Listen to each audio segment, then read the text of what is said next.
this is an iHeart podcast. Guaranteed human. Hey everyone, it's Emily Simpson and Shane Simpson from the Legally Brunette podcast. Each week, we're bringing you true crime through a legal lens. Whether you want all the facts on the disappearance of Nancy Guthrie, or you still need to wrap your head around the Diddy verdict, we're breaking it all down step by step. And we're not just lawyers, we're also husband and wife. It makes for some pretty entertaining episodes. Listen to Legally Brunette on the iHeartRadio app, Apple Podcasts, or wherever you get your podcasts. Welcome to Dirty Rush, the truth about sorority life, the good, the bad, and the sisterhood. With your hosts, me, Gia Giudice, Daisy Kent, and Jennifer Fessler. The reality of Greek life has been a mystery for those outside the sorority circles until now. Is it really a supportive sisterhood that's simply misunderstood? Or is there something more scandalous happening on campuses across the country? Let's get dirty. Listen to Dirty Rush on the iHeartRadio app, Apple Podcasts, or wherever you get your podcasts. When you feel uncomfortable, what do you put on? Biggie. You put on Biggie when you feel uncomfortable? Because I want to get confident. This is DJ Hester Prynne's Music is Therapy, a new podcast from me, a DJ and licensed therapist. 12 months, 12 areas of your life. Money, love, career, confidence. This isn't just a podcast. It's unconventional therapy for your entire year. Listen to DJ Hester Prynne's Music is Therapy on the iHeartRadio app, Apple Podcasts, or wherever you get your podcasts. Then she says, have you seen a photo of my son? And I'm like, who is this person? Welcome to the Boys and Girls Podcast. Arranged marriage is basically a reality show, and you're auditioning for your soulmate. And who's judging?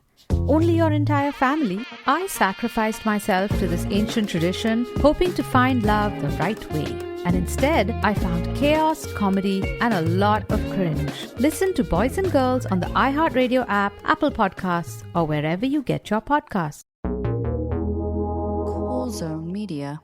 Hey everybody, Robert Evans here, and I wanted to let you know this is a compilation episode. So every episode of the week that just happened is here in one convenient and with somewhat less ads package for you to listen to in a long stretch if you want. If you've been listening to the episodes every day this week, there's going to be nothing new here for you, but you can make your own decisions. Welcome to It Could Happen Here, a show about things falling apart. This week, the thing falling apart is the U.S. healthcare system, science in general, but specifically the healthcare system. I'm Garrison Davis, and today I'm joined by a very special returning guest, Dr. Kaveh Hoda. Hello. Hey, yes, the thing falling apart is you, the listener. So it's very important that you listen up. You are going to anyways, but in particular, you should be paying attention here because this is important stuff.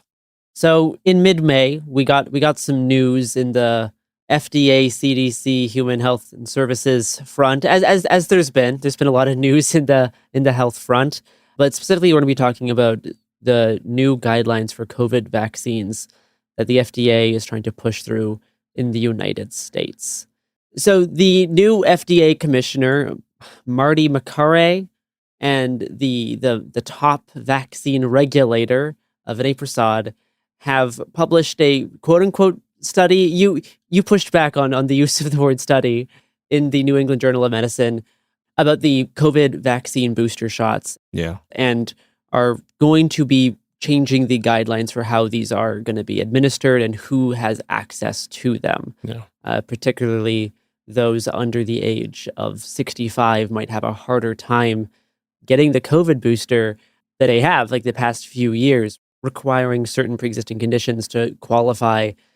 And they have a whole bunch of arguments for this. They say they're trying to make this more in line with the vaccine guidelines in other countries. They're proposing further studies on the necessity of COVID vaccines for those under 65. Yeah.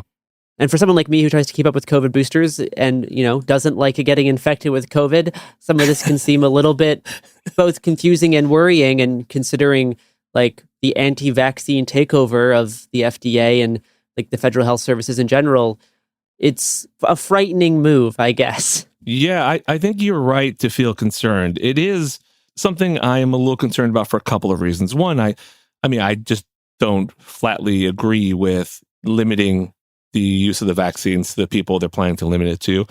I mean, this is coming from the medical freedom crowd. I feel like people should at least have the bodily autonomy to have the vaccine if they want it.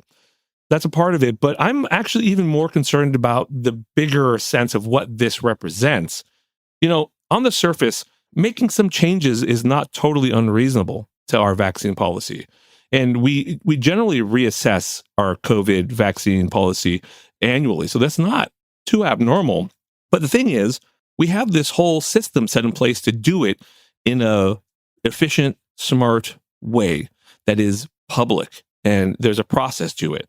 If I can give you a little bit of a sense of how it normally runs and what's going to happen now, I think it'll explain why I might have my concerns. Yeah, that would be very useful to hear. So normally there are some clinical trials, there's some studies that happen, some real world data, some points that can be looked at. And then the FDA uses this advisory committee. Again, these advisory committees are not career politicians, they're scientists, they're public health officials, they're doctors, people volunteering their time. I don't think they get paid other than maybe food and their expenses. But other than that, they're not paid for just this job. And this group, the first group, is called the VRBPAC, and they determine if it's a safe and effective vaccine. If it is determined that way, then the FDA grants a license and approval. From there's another group, the ACIP, and that's an advisory committee on immunization practices. And it's the same sort of thing. It's a group made up of scientists, healthcare professionals, public health professionals, and people will come together. They'll determine who should get it. And then the CDC director signs off, and then it gets out there to the world. Now, basically what we have is two political appointees, both of which have these massive axes to grind on the subject, have some severe chips on their shoulder about what's happened so far to them in this conversation, in this dialogue, who are going to bypass this whole scientific system, who aren't going to be looking at these questions like, what is our growing immunity? Is annual booster still warranted? And they're going to take this outside of that and basically make the decision. And I find that to be very concerning, even past like this basic premise of like, does this mean that my friends or myself, I won't be able to get the vaccine that I want to get? So I find it to be very concerning. And you alluded to that article in the New England Journal of Medicine. It did not alleviate my concerns. One of the guys here, the guy who's heading up the vaccine regulations, has compared the U.S. COVID response to Nazi Germany. He has boosted anti-vax claims from Robert F. Kennedy Jr. And he blocked me on Twitter. Come on. And truly his most heinous offense. How could you block me? I'm lovable. No, me and this guy, Robert Evans, were joking yesterday. Never heard of him. About how some of your like personal nemeses have been put into positions of like government power, and how you're upset about that. And I remarked, first time? Because this has unfortunately been the trend of our work the past few years. These weird online figures who we've developed personal grievances against for being bad people suddenly now are like in the upper echelons of power in the U.S. government. Hey, I like them. They just don't like me. I don't know if that's true, but regardless, do you have any other notes on Makary and Prasad, like specifically? You know what I'll say? So a big thing about this article that they put in there and what they talk about a lot is trying to get more farm companies to do large studies, which, on the surface, totally reasonable. But the thing about it is not every problem can be solved with what's considered the quote unquote golden standard of studies, the double-blind randomized control study. Some studies just can't. They want to see that these companies are doing these studies to say that it's good and safe and beneficial for younger people. But there's a couple of problems with this. Okay, one, I'm not entirely sure that's ethical. Like if we have something that works, if we know this vaccine helps, and we do, CDC studies have shown that these boosters help for at least 4 to 6 months. Possibly life-saving medication. Exactly. Is it ethical to deny somebody that? Like, would I want to be a part of that study? I wouldn't. I wouldn't want to get potentially the placebo. So that's part of it. But even beyond that, to do these studies, it's lengthy. They're long studies. If you want to do it and you want to do it right, it takes a while. So by the time they do this, by the time they do the study, even if I'm being very generous in how long it takes them, by the time we get the results, we'll be onto a different mutation. We know that this thing mutates. We know it's going to change into a different virus, and we won't even know if that study that we just spent all the time doing works on it. So we have other options for studying these things. They're not double-blind, randomized, controlled studies, but we have other studies that work, and there are plenty of epidemiologists out there, vaccinologists, people who know way more about this than me, and to be fair, know more about this than Prasad and Makari. They're the ones saying this is not a good idea. So I'm like saying, let's listen to them. Let's listen. They know what they're talking about. They're smart people. I've met some of them. They're great. And it doesn't make sense to me on an ethical or practical level to do it that way. Do you know what doesn't make sense to me, Kaveh? I know. I do. Can I guess? You can guess. I'm guessing that commercials don't make sense to you, but really at this point in your career, they should make sense. I should know by now, but still the concept is a little bizarre. Here they are.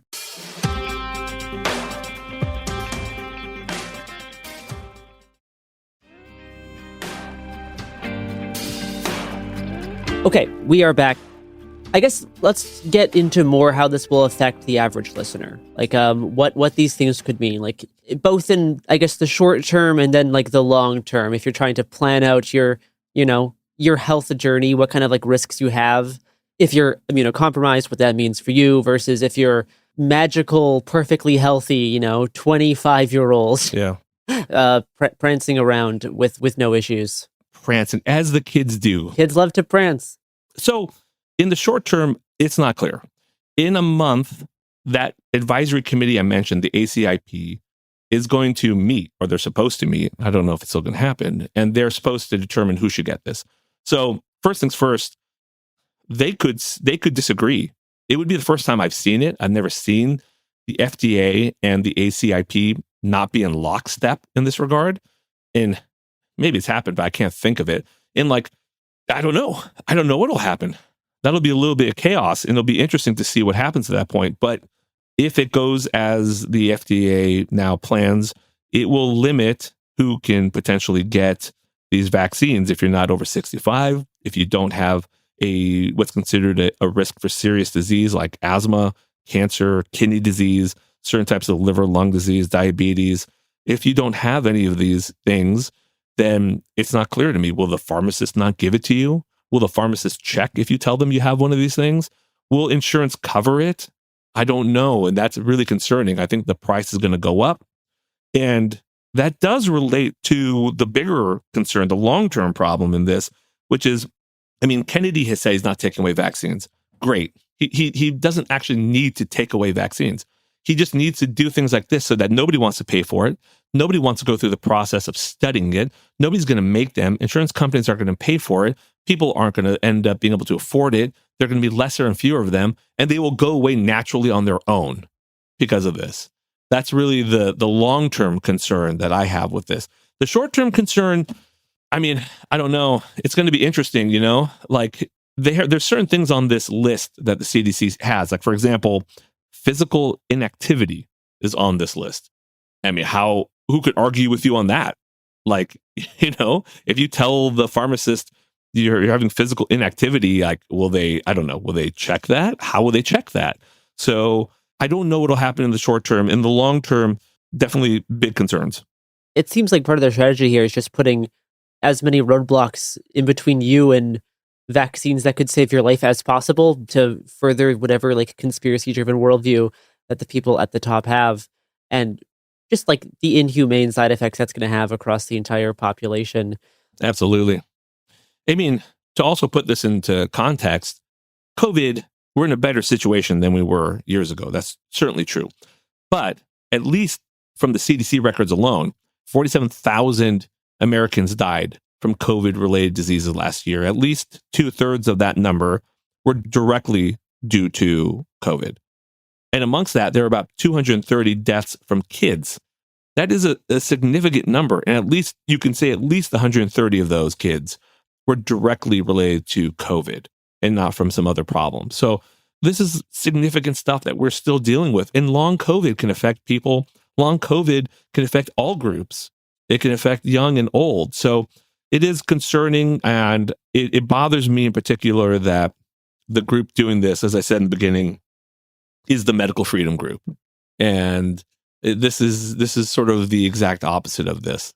I think this demonstrates how much medical freedom has actually just been a dog whistle for like this conspiracy theory driven belief this entire time. Like the people clamoring for medical freedom don't actually believe in it. They're against trans healthcare. They're against vaccines in general. Mm-hmm. They want to put autistic kids into like behavioral therapy programs to try to make them not autistic. Yeah. Like it's not actually about medical freedom. It's about advancing a very specific conservative and conspiratorial worldview that actually controls what other people are allowed to do with their bodies. This is like a massive part of their project. Yeah. And like, I don't know how else you can like interpret moves like this, which are just going to jeopardize people and put them even in more danger. Yeah. And it's going to get worse. We can see the effects already. Just today, Moderna withdrew their application for a COVID flu combo vaccine, a one-shot vaccine that would have both. And the studies on that so far were really good. Actually, they looked really promising. And they're just doing this because, okay, now do we have to have these double-blind control studies for this? And they know it's going to be a hostile environment, and now it's withdrawn. And there's going to be more and more of that. Like way, way before your time or my time, there used to be more pharmaceutical companies making vaccines. There used to be a lot more than there are now. There's only like a handful now, but there used to be a lot. And then there was like this CBS show about the pertussis vaccine, and it was called like Russian roulette. This could give you this could end your life. And there was like one like made for TV like show about it. It wasn't a movie, but it was like a special they did. And it raised such concerns that letters started pouring in to the network, and they then started pouring into Congress. And there was a whole hearing. And after that, we had a significant drop off in regards to the companies that make these vaccines. And we have a few now. And I am worried that this could be another sort of inflection point in that history, in that arc of vaccines. And we're going to get even fewer now. I mean, it's been devastating watching the advancement of the HIV vaccine, which seemed like it was nearing completion. Yeah. Get stalled for a number of reasons, including like DEI policies getting pushed across these health departments, right, because the HIV vaccine research uses, terms like gay and trans, right, and it mentions gender. Yeah, all that kind of stuff, which people focused on in the first few months.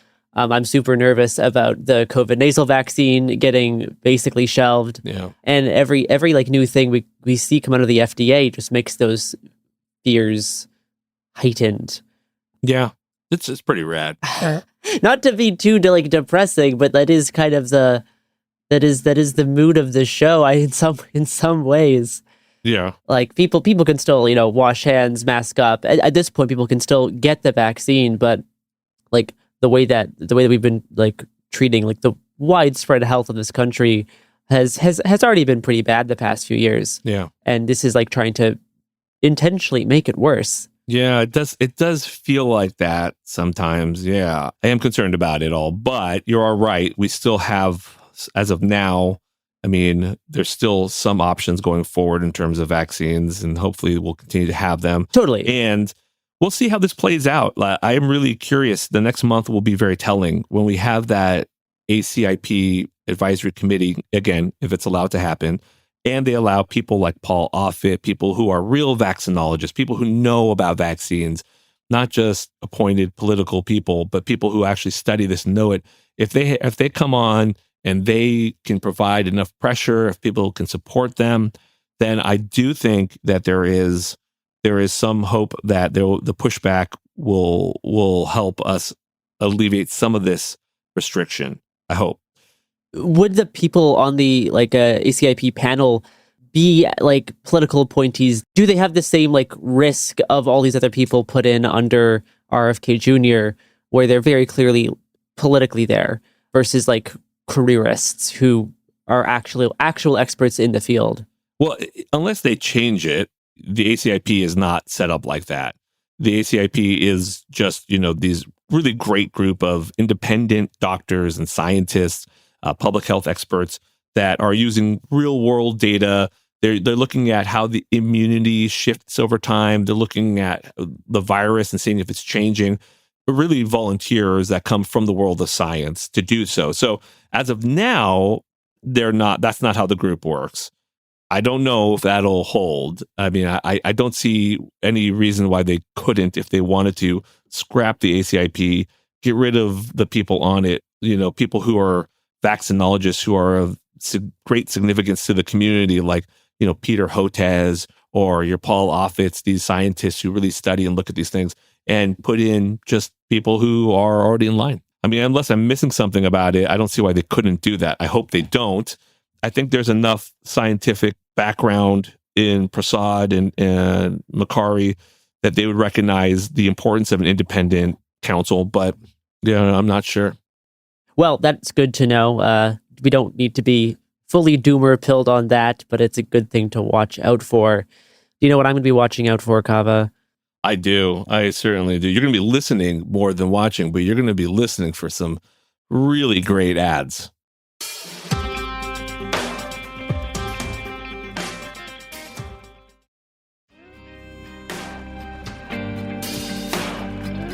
Okay, Kaveh, I guess I'd also like to touch on this actual piece in the New England Journal of Medicine. Yeah.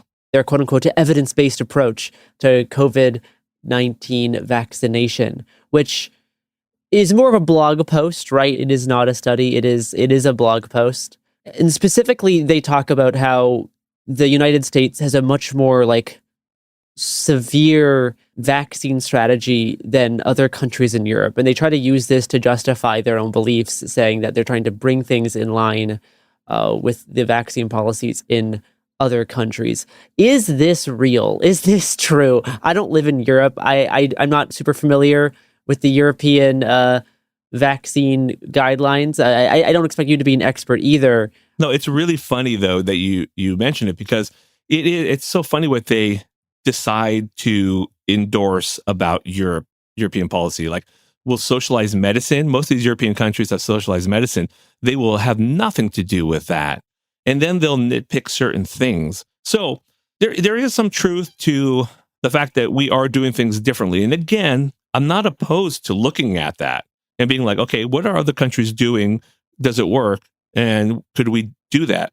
So there is a difference. Currently, until now, in the US, it was generally recommended for anyone over 6 months. People weren't being made to have this, by the way. Again, medical freedom, No, I was pretty sure that Joe Biden will send a SWAT team to your house and shoot you unless you get the COVID vaccine. That's what I was told on the RFK Jr. podcast. I mean, he is somehow simultaneously a decrepit old man who's certainly confused, but somehow able to orchestrate incredible, from the depths, darkness, deep state espionage. So I guess it's possible. And that's how we do it. It's how Canada does it. The UK, they do it a little differently. They do it for people greater than 65. They do it for residents in care homes. They do it for people greater than 6 months and high risk, and people who are greater than 12 years of age, but are in a house where someone's immunocompromised. They do it for anyone who's over 16 who helps care for someone who's vulnerable. And they do it for all social and healthcare workers. I mean, they have a different system in place. They have, as I mentioned, socialized healthcare. In general, they're very good about their vaccines. So it's hard to tell. It's a little bit of apples and oranges, but it's funny what they decided to pick and not pick about that. And it's also funny why some groups are missing under our care. Like, a lot of places will vaccinate anyone who's overweight. Here, they don't consider being overweight a risk for COVID. So it is funny how they're nitpicking certain things that are recommendations, common recommendations in other countries, and not using them here. So they do it a little differently in Europe. That is true. And again, this is the kind of stuff that they're going to evaluate every year. The ACIP will evaluate. They'll look at the emerging data. They'll look at the other countries. They'll look at what's being done, and they'll discuss it. So it is true, and it does seem reasonable on the surface when they say it like that. Hey, we're just trying to get, and they mentioned this in the New England Journal of Medicine article, we're just trying to get more in line with the rest of the world. And that's not really true. It's like they're just picking certain things that they want to agree with and ignoring all the other stuff about their healthcare system that we could benefit from. One of the more wild aspects of this, again, glorified blog post, is talking about how the COVID vaccine booster program has actually undermined public trust in vaccinations. Which is like, again, this is like we're all looking for the guy who did this moment, wearing the hot dog costume. Exactly. Quote, even healthcare workers remain hesitant, with less than 1/3 participating in 2023 to 2024 fall booster program. There may even be a ripple effect. Public trust in vaccination in general has declined, resulting in reluctance to vaccinate that is affecting even vital immunization programs, such as that for measles, mumps, and rubella. Oh, so weird. I wonder if it's the people that have been talking about how corrupt and terrible the FDA and CDC are for like the last 5-6 years. It's insane that they're like able to like do this. Like it's I mean, it is an ongoing inside joke amongst people in the medical community. The hot dog meme guy. That's a very common like attribute to these characters who talk about, you know, how they're clearly sowing the seeds of mistrust and then capitalizing off of it. I don't know if they even mean to or not.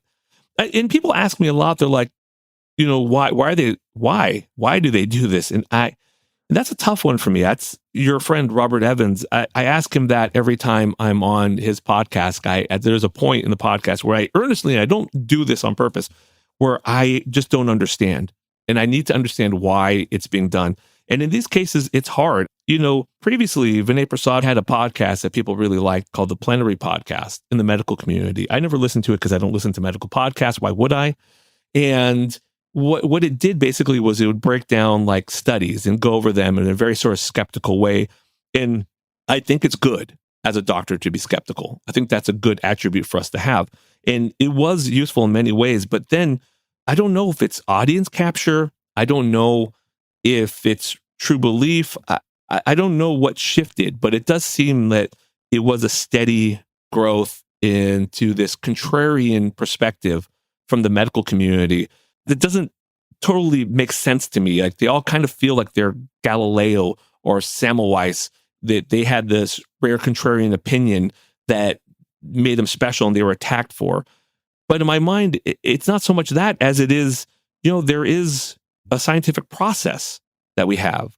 Galileo followed a scientific process, and that's how he came to those conclusions. These people, I don't feel, are following that. And they are strict to their method, idolatry, to what they feel needs to be done. And I don't feel like they're listening to the experts in the field explain to them why that's not the case. That's how every hero probably feels in every situation, but they have somehow become the victims in this story. And I am very curious to see, now that they're in power, how that shifts and if they maintain this sort of victim mentality. Well, how can you be a victim when we have beef tallow back at Steak and Shake, everyone? We did it. Beef tallow. We did it, Joe. We're back. We sure did. MAGA-coated coconut oil. Now I'll be completely healthy again. Yeah. That is so funny to me. I mean, like, we could talk about seed oils. We could talk about the quote unquote hateful eight. We could talk about all that stuff, but it's pretty clear that oils are better than tallow for your health. And beef tallow, there's very little, there's a little proof to prove that it's good for you, and a lot of proof to say that animal products are bad for your heart. Yeah. So it's absurd that that's an argument that we're still having in 2025. No, instead of frying in beef tallow oil, instead I just drink a full 8 ounces of grapeseed oil every morning to wake up. Yeah. It does wonders for me. It just gets the whole body up and running. Lubricates the whole system. That's right.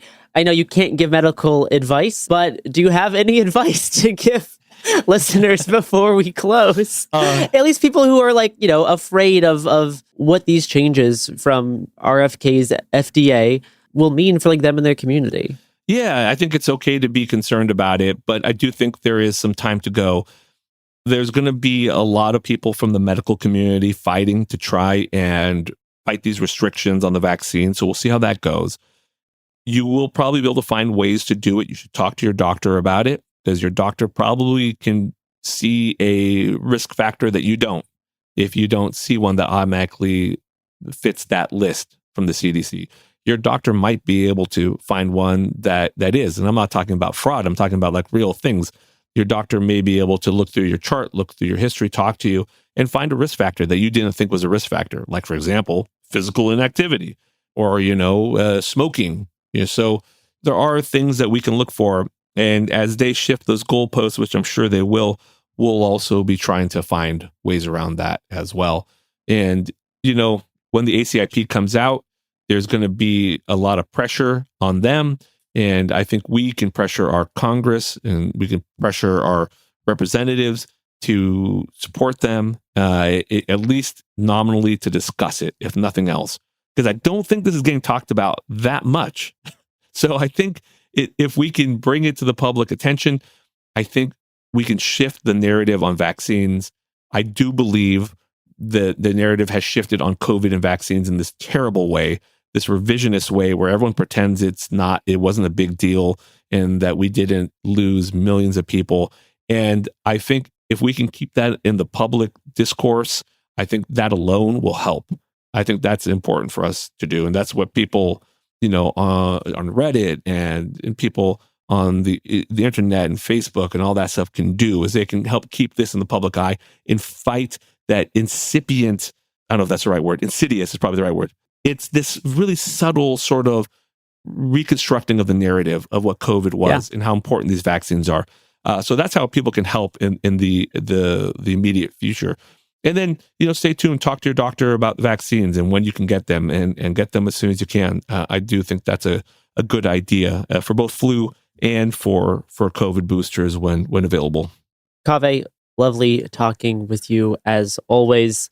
Where can people hear you talk more on the internet? I am on a podcast called The House of Pod, and it is a humor adjacent, fun-ish medical podcast. I would say it's not adjacent to humor. I would say it is on target. We're next door to humor. We next door to humor. We speak a little humor, not a ton, but you will like the show if you like this. I think you're going to recognize a lot of the same people. Gare, for example, has just recently been on an episode, and we'll get Gare on again, I hope. And you'll find people that you like there. A lot of the same sorts of people. We take a skeptical look at medical grifters in the wellness community. So a lot of the same stuff you love from these shows in the extended Behind the Bastard universe, you'll also get into, I think, our podcast, The House of Pod, and find it anywhere. The House of Pod. The House of Pod.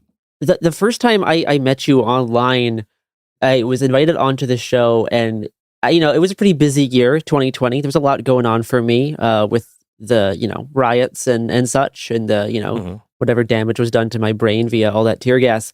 And for some reason, and I don't quite know why, I wonder if I was just conflating two messages, but I thought I agreed to go onto a medieval history podcast, not a medical podcast. So as things started, I was a little bit confused. And then I went back to reread the message and oh no, it definitely says medical.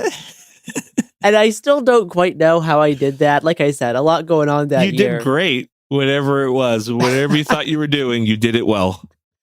But whenever I think of your podcast, I now also think about medieval history. So there you go. Yeah. Hey, okay, that's cool. I'll take it.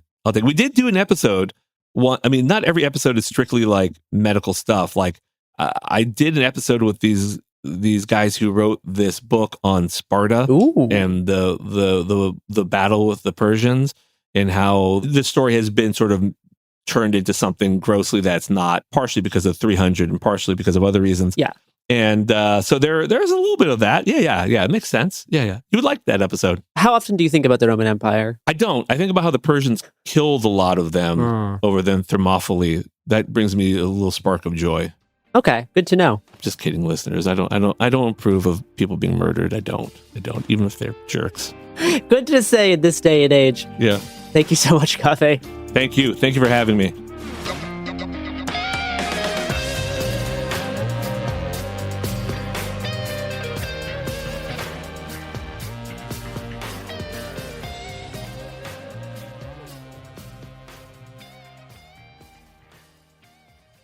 This is Ryder Strong with a podcast called The Red Weather. In 1995, my neighbor, Anna Trainer, disappeared from a commune. It was nature and trees and praying and drugs. So no, I am not your guru. And back then, I lied to everybody. They have had this case for 30 years. I'm going back to my hometown to uncover the truth. You can now binge all episodes of The Red Weather on the iHeartRadio app, Apple Podcasts, or wherever you get your podcasts. Ever feel like you're being chased by the marriage police? Welcome to Boys and Girls, the podcast where dating isn't dating. Arranged marriage is basically a reality show, except the contestants are strangers and your entire family is judging.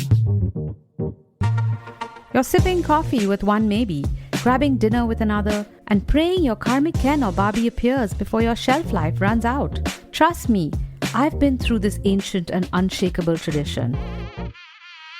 I jumped in hoping to find love the right way, and instead I found chaos, cringe, and comedy. And now I'm looking for healing. Boys and Girls dives into every twist and turn of the arranged marriage carousel. The meet awkward, the near misses, the heartbreak, and let's not forget all the jokes.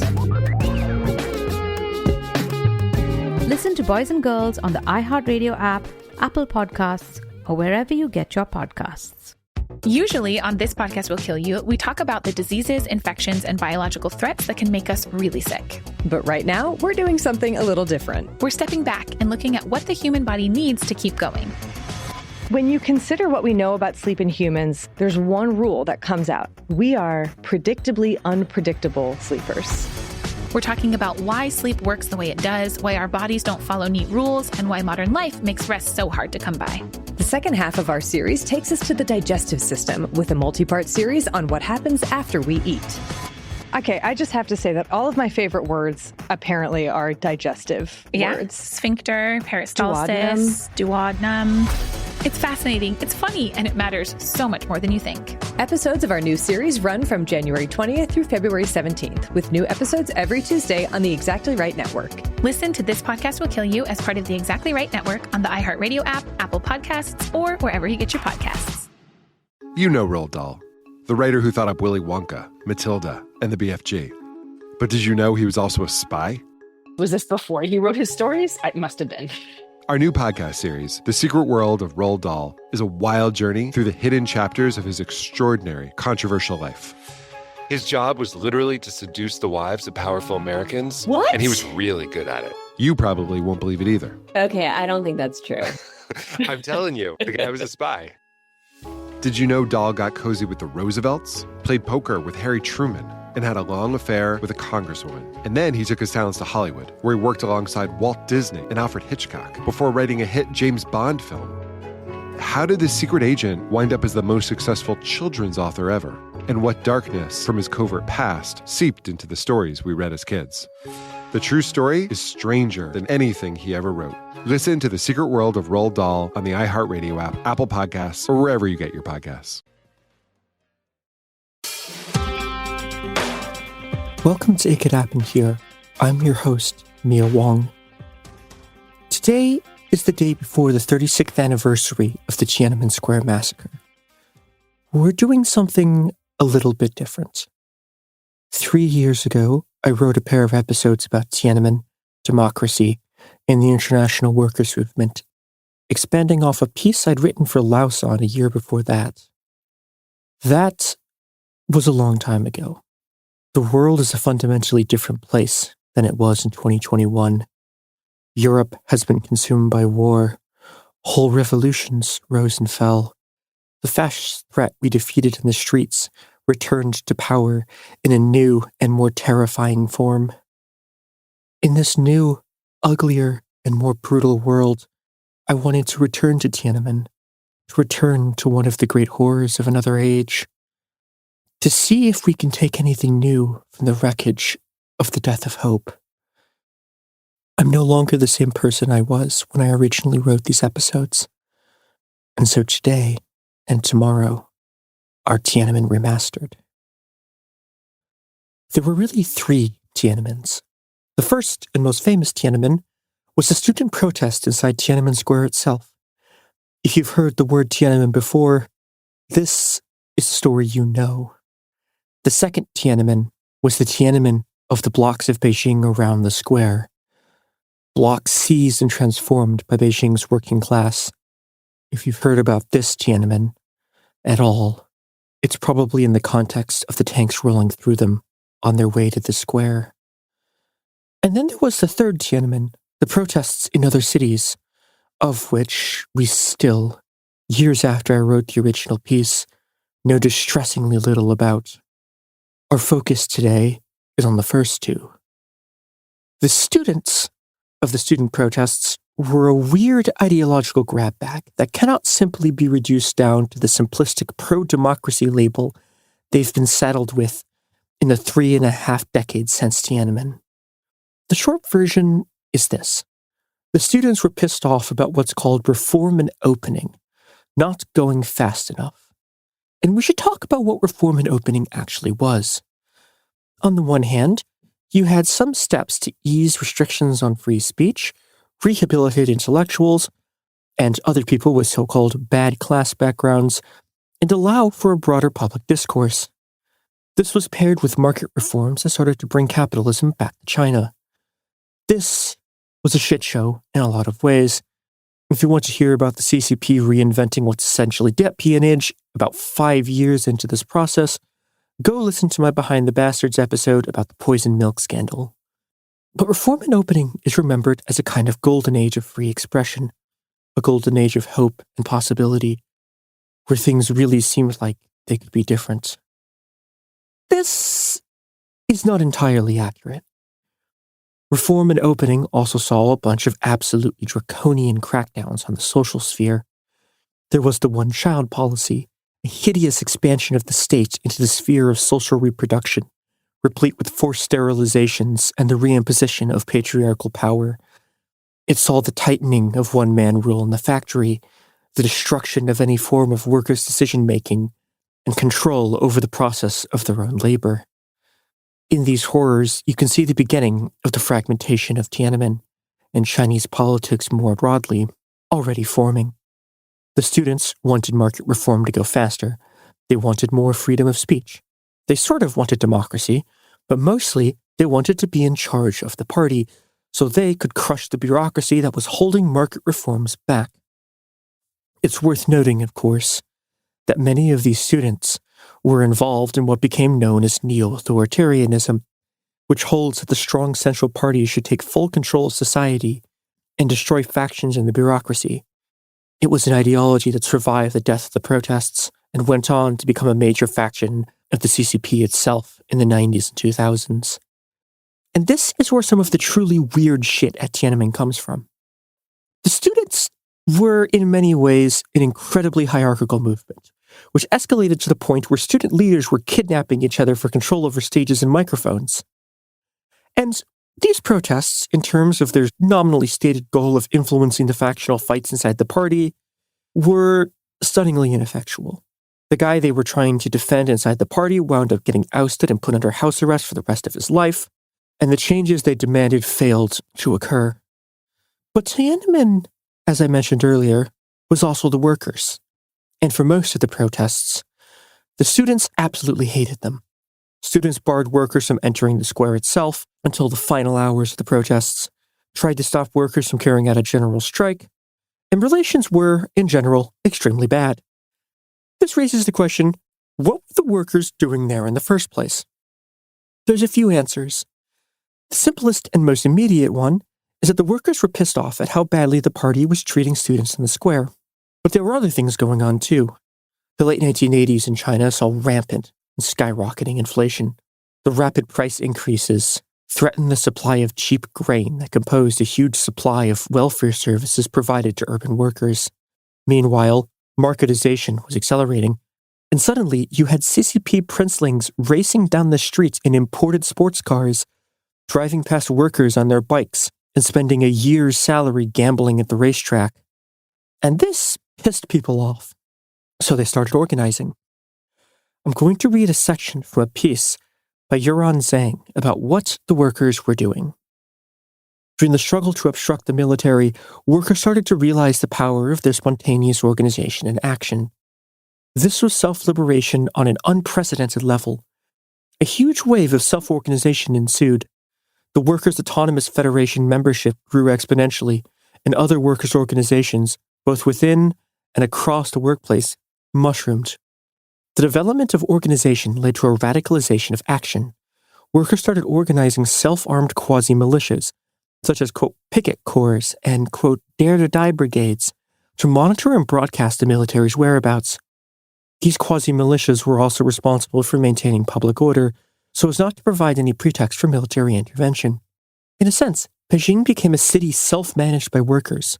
It was reminiscent of Petrograd's self-armed workers organized in the months between Russia's February and October revolutions. At the same time, Beijing workers built many more barricades and fortifications on the street. In many factories that organized strikes and slowdowns, a possible general strike was put on the table as well. Many workers started to build connections between factories to prepare for a general strike. This was unacceptable to the party. And so, for the third time in 70 years, the CCP fed its own working class to the machine guns. On the night of June 3rd, the army began to slaughter its way through the workers defending the square. It was the workers who bore the brunt of the massacre. Most of the casualty and later political repression were against members of the workers' faction. The army soon reached the square itself, where the Western Press Corps bore witness to what became known as the Tiananmen Square Massacre. This is where you get Tank Man and the most famous accounts of the massacre. But by that point, it was almost all over. The protests were crushed, and the Chinese working class died with it. But before the last bullet had even been fired, every faction under the sun began to construct their own narratives about what had just happened. The most common narrative is that Tiananmen was a clash between democracy and authoritarianism. And to some extent, it's not exactly wrong. There were a lot of other pro-democracy movements in this period. You see them in Taiwan and Korea. They swept across huge swaths of Latin America and eventually spread to places like the Philippines. But the real question of the pro-democracy movements was what kind of democracy? The students at Tiananmen, to the extent that their democratic principles were sincere and not simply cover for a deeply authoritarian version of liberalism that demanded rule of law by a new class of intellectuals to oversee market reforms, believed in a narrow conception of political democracy. This political democracy operates at the level of the state. It's based on free citizens, equal before the law, participating in elections to choose representatives who pass laws and generally oversee and manage the state bureaucracy. This model of political democracy relegates the workplace to a separate economic sphere into which democracy does not extend. The capitalist firm, or its state-owned equivalent, remained the absolute dictatorship of the capitalists and their managerial flunkies. Even the progressive wings of the pro-democracy movements in Taiwan and South Korea maintained this private dictatorship. Workers would be given rights under the progressive regimes: permission to form unions, access to the welfare state, limited protections from the worst physical and psychological abuses their bosses could inflict. But no matter how progressive the pro-democracy movement, the legitimacy of the dictatorship of the bosses was not up for dispute. To them, democracy meant a democratic state, not a democratic workplace. The workers of Tiananmen alone disagreed. They stood against not only the rest of the world's pro-democracy movements, but the tide of history itself. By applying the principles of the pro-democracy movement to their own concerns, skyrocketing inflation, mounting debt, rampant corruption by government officials, spiraling inequality, and petty bureaucratic oppression, Beijing's working class reinvented an old and now largely forgotten tradition of democracy in the factory: democratic workers' self-management. This is, to a large extent, what Tiananmen was actually about. It was the culmination of a century-and-a-half-long war between the democratic wing of the classical workers' movement and essentially every other ideological movement on Earth. The workers' movement would fight capitalists and communists, liberals and fascists, monarchies and republics, social democracies and theocracies. And at Tiananmen, they would lose one final time. That defeat is the origin of the modern world. One-man rule in the factory in its thousand forms is the author of the hell of the 21st century. And when we come back, we're going to look at the international part of the struggle that ended at Tiananmen.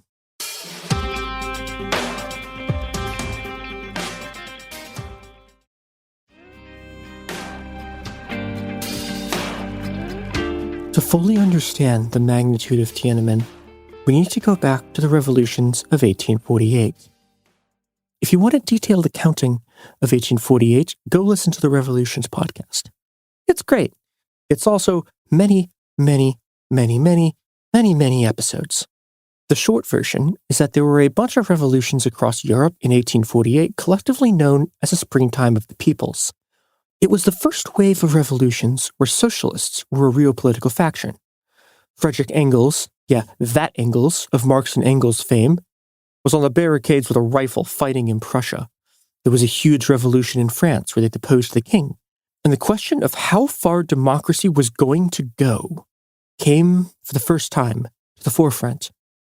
Inside of the democratic movement itself, you had a split between the sort of French radicals who'd done the original French Revolution, who wanted electoral democracy but dictatorship in the workplace, and the new socialists who wanted to question property relations and the question of class itself, and most importantly for our purposes, whether democracy would extend past the political sphere and directly into economics. This prefigures a split inside the socialist movement itself. For the most radical factions, control over the means of production meant that workers would control the production process directly through free associations of workers, direct democratic unions, a position later known as syndicalism, or workers' councils. But more conservative factions of the socialists became enamored with the bureaucratic technologies of the state. They watched with envy as the industrializing powers of the 1860s and 1870s engage in increasingly elaborate planning schemes, first of roads, canals, and railroads, then of entire cities with complex electrical grids, gas lines, and plumbing systems, and began to believe that centralized state planning, not the democratic association of workers, could bring about the long-sought-after cooperative commonwealth of socialism. And that planning-obsessed faction began to encompass more and more of the left. In Germany, home to the powerful German Social Democratic Party, socialists became divided between two camps. The revisionists, led by Edward Bernstein, who renounced Marxism and revolution entirely in favor of reforming capitalism and the state from within, and Karl Kautsky's orthodox Marxists. Basically, the only two things these factions, who otherwise despised each other, agreed on was the primacy of state bureaucratic planning over workplace democracy. This led to the Social Democratic Party disastrously working to break the workplace autonomy of many of its own workers. But worse still, the person who became most obsessed with the potential of bureaucratic state planning was one Vladimir Ilyich Lenin. As the anthropologist David Graeber pointed out, Lenin's obsession with the German postal service was such that he included this passage about the future socialist state in his famous State and Revolution, a text written between the February and October revolutions of 1917. Quote, "A witty German social democrat of the 70s of the last century called the postal service an example of the socialist economic system. This is very true. At present, the postal service is a business organized on the lines of a state capitalist monopoly. Imperialism is gradually transforming all trusts into organizations of a similar type. To organize the whole national economy on the lines of the postal service, so that the technicians, foremen, bookkeepers, as well as all officials shall receive salaries no higher than a, quote, workman's wage, all under the leadership and control of the armed proletariat, this is our immediate aim." Lenin's idealized form of socialism would thus take the form of a total state bureaucracy tasked with planning the entire economy. This would set off a massive series of confrontations with the part of the workers' movement who wanted workers' control over the means of production to mean workers making decisions over work themselves and not just working for a different set of bureaucrats. The struggle between bureaucracy and democracy in the workers' movement mirrored the struggle between the workers' movement and the capitalist state. By the 1880s, the workers' movement had created veritable states within a state in countries like Germany and Italy. These quote-unquote states were vast networks of workers' institutions, ranging from, as Graeber described, free schools, workers' associations, friendly societies, libraries, and theaters, end quote, to unions, co-ops, neighborhood associations, tenants unions, mutual aid societies, and political parties ran democratically by workers themselves, which provided vital services to workers and their families and served, so the workers hoped, as the basis for a new socialist society. Fearing the popularity of these democratic workers' institutions, Otto von Bismarck created bureaucratic, state-run versions of the libraries, theaters, and welfare services to replace them, telling an American observer, quote, "My idea was to bribe the working class, or shall I say, to win them over, to regard the state as a social institution existing for their sake and interested in their welfare." And this works. It was enormously successful. Socialists themselves came to confuse Bismarck's welfare state bribe with socialism itself. And when they took power, they replicated the bureaucratic nature of many of Bismarck's programs, eliminating the democratic aspects of the older workers' institutions entirely. But where their leaders had forgotten the democratic core of their own ideology, workers themselves never did. As the 19th century drew to a close and the 20th century began, workers who engaged in spontaneous uprisings instinctively began to form democratic institutions, particularly workers' councils. The most famous of these councils, of course, were formed during the spontaneous Russian revolutions of 1905 and 1917. These councils, called Soviets, were originally formed in 1905 out of ad hoc strike committees that became formalized elected bodies of representatives from the various factions who worked to coordinate the general strike. The revolution of 1905 was crushed by the Tsar, but in 1917, the Russian working class would once again form workers' councils as another revolution commenced. This time, the councils would take control of production directly, coordinating between various factories and industries as well as serving as a workers' counterpower to the new revolutionary government. The Russian Revolution kicked off a period of open warfare that stretched from Italy to Argentina between the forces of democracy in the factory and the newly formed anti-democratic alliance of Social Democrats, Bolsheviks, and capitalists. Between 1917 and 1920, workers' councils formed in Germany, Poland, Austria, Ukraine, and Ireland, and were matched by revolts of syndicalist unions in Brazil and Argentina. These uprisings were all crushed. In Italy, which saw some of the most intense conflict between syndicalists and the Italian state, the famous occupation of the factories was ended not by the Italian government, but by the Italian Socialist Party and their union, the General Confederation of Labor. This, in large part, was how fascism won in Italy and in Germany. Faced with workers' movements on the verge of seizing power, Social Democrats turned on the working class and slaughtered their own comrades, propelling the fascists into power in their wake. Ironically, the worst defeat of the democratic workers' movements will come not at the hands of the capitalists or Social Democrats, but from Lenin and the Bolsheviks, the very party that the workers' councils had put in power. Lenin began to undermine the power of the Soviets almost immediately. Published mere days after the October Revolution, his draft decrees on workers' control stated in no uncertain terms that real power and authority lay with the new state and the Bolshevik-dominated trade unions. In the face of massive and unexpected resistance from the workers' councils, the decrees needed to be modified before they could be implemented.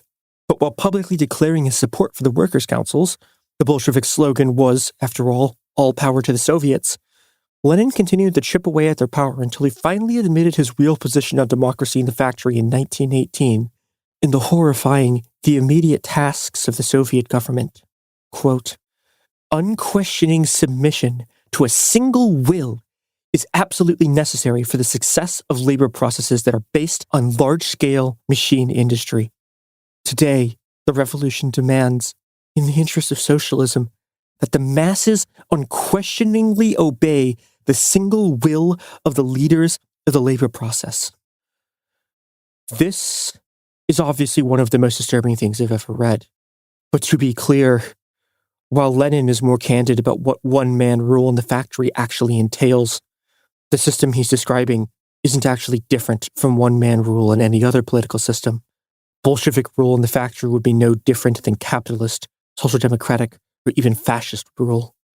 The movement for democracy in the factory now faced 4 implacable enemies, willing to put aside their ideological differences to ensure that workers would not run their workplaces directly.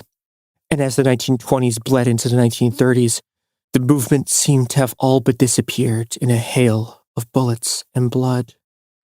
But they didn't. In next episode, our heroes, the collective hero, the world's working class, will be back. They will do many, many more revolutions. And we're going to talk about why those revolutions happened, what the ruling class did to stop them, and then return to the lead up to Tiananmen Square to see the final stand of the Chinese working class.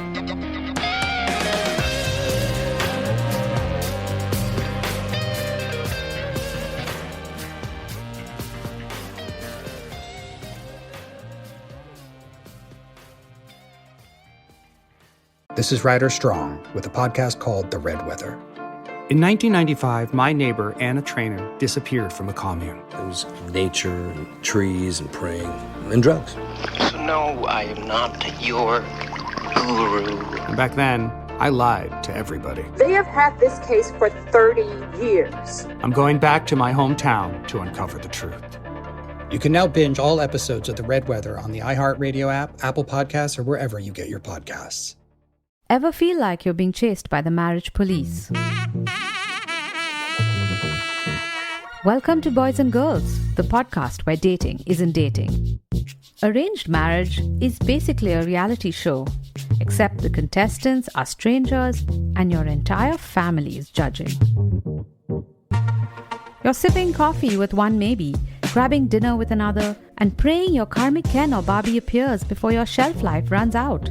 Trust me, I've been through this ancient and unshakable tradition.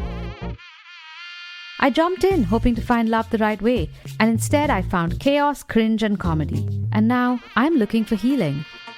Boys and Girls dives into every twist and turn of the arranged marriage carousel. The meet awkward, the near misses, the heartbreak, and let's not forget all the jokes.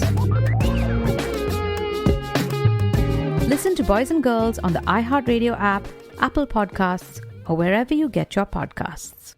Usually on This Podcast Will Kill You, we talk about the diseases, infections, and biological threats that can make us really sick. But right now, we're doing something a little different. We're stepping back and looking at what the human body needs to keep going. When you consider what we know about sleep in humans, there's one rule that comes out. We are predictably unpredictable sleepers. We're talking about why sleep works the way it does, why our bodies don't follow neat rules, and why modern life makes rest so hard to come by. The second half of our series takes us to the digestive system with a multi-part series on what happens after we eat.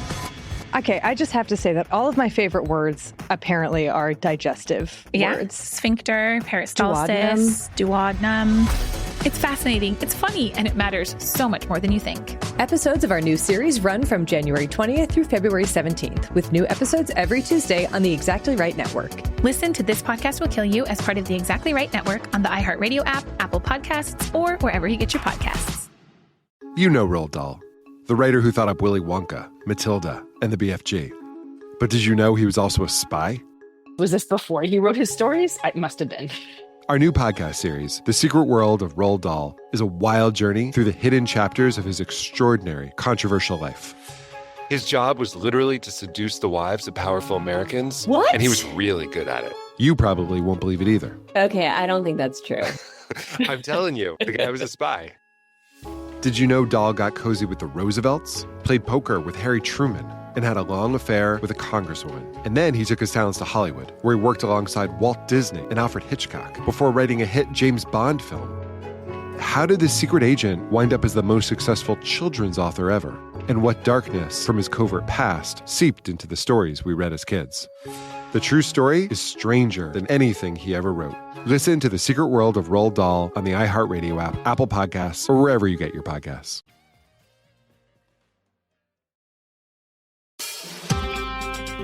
Welcome to It Could Happen Here. I'm your host, Mia Wong. When we last left the story of Tiananmen, one Vladimir Ilyich Lenin had, in theory, crushed the last remnants of the faction of the workers' movement that actually wanted democracy to extend into the factories. Unfortunately for the Leninists, no matter how many workers they killed, the demand for democracy in the factory simply refused to die. For over 100 years, the development of the mass factory system and the logistical infrastructure necessary to support it, perhaps most importantly coal mines and the railroads used to transport that coal, generated an especially militant working class that saw democratic control over the workplace as a fundamental aspect of its liberation.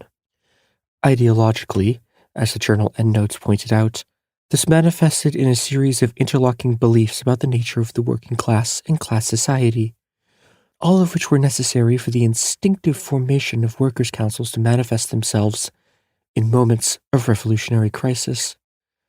In the midst of the rapid technological expansions of the Second and Third Industrial Revolutions, workers came to see themselves as the creators of the New World.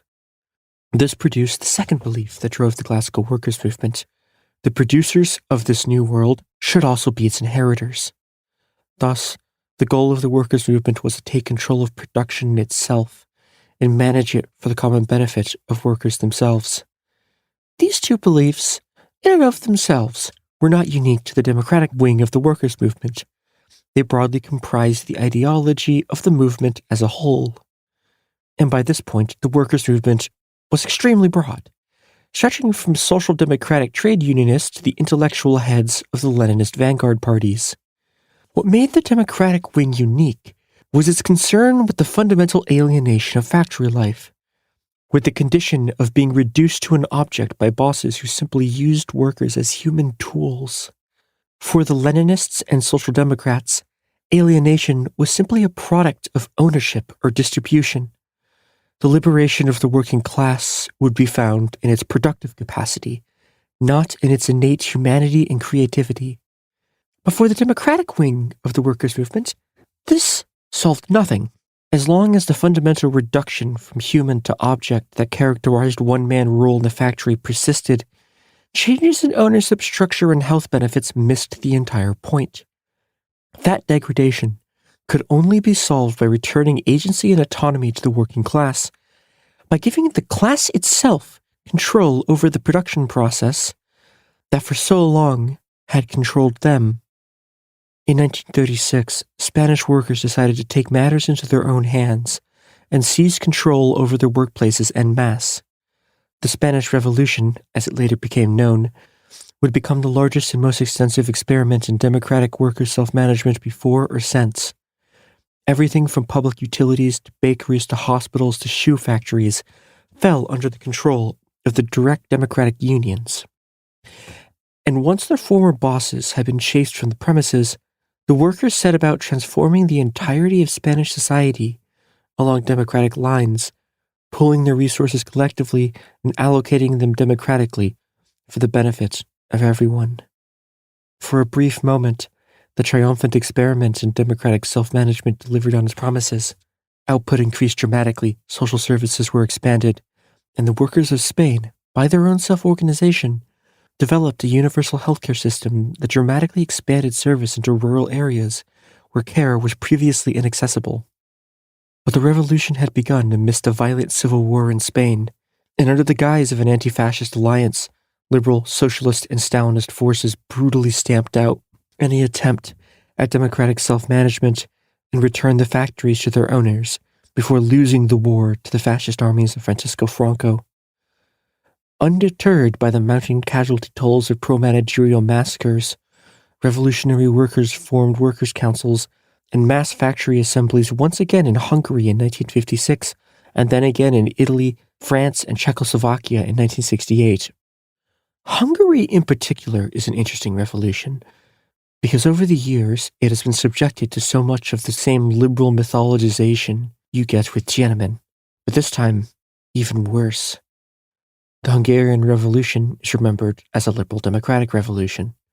But if you talk to the actual people who did the revolution, they were saying things like, and this is a direct quote from a member of a Hungarian workers' council, quote, "The time when the boss decided our fate is over."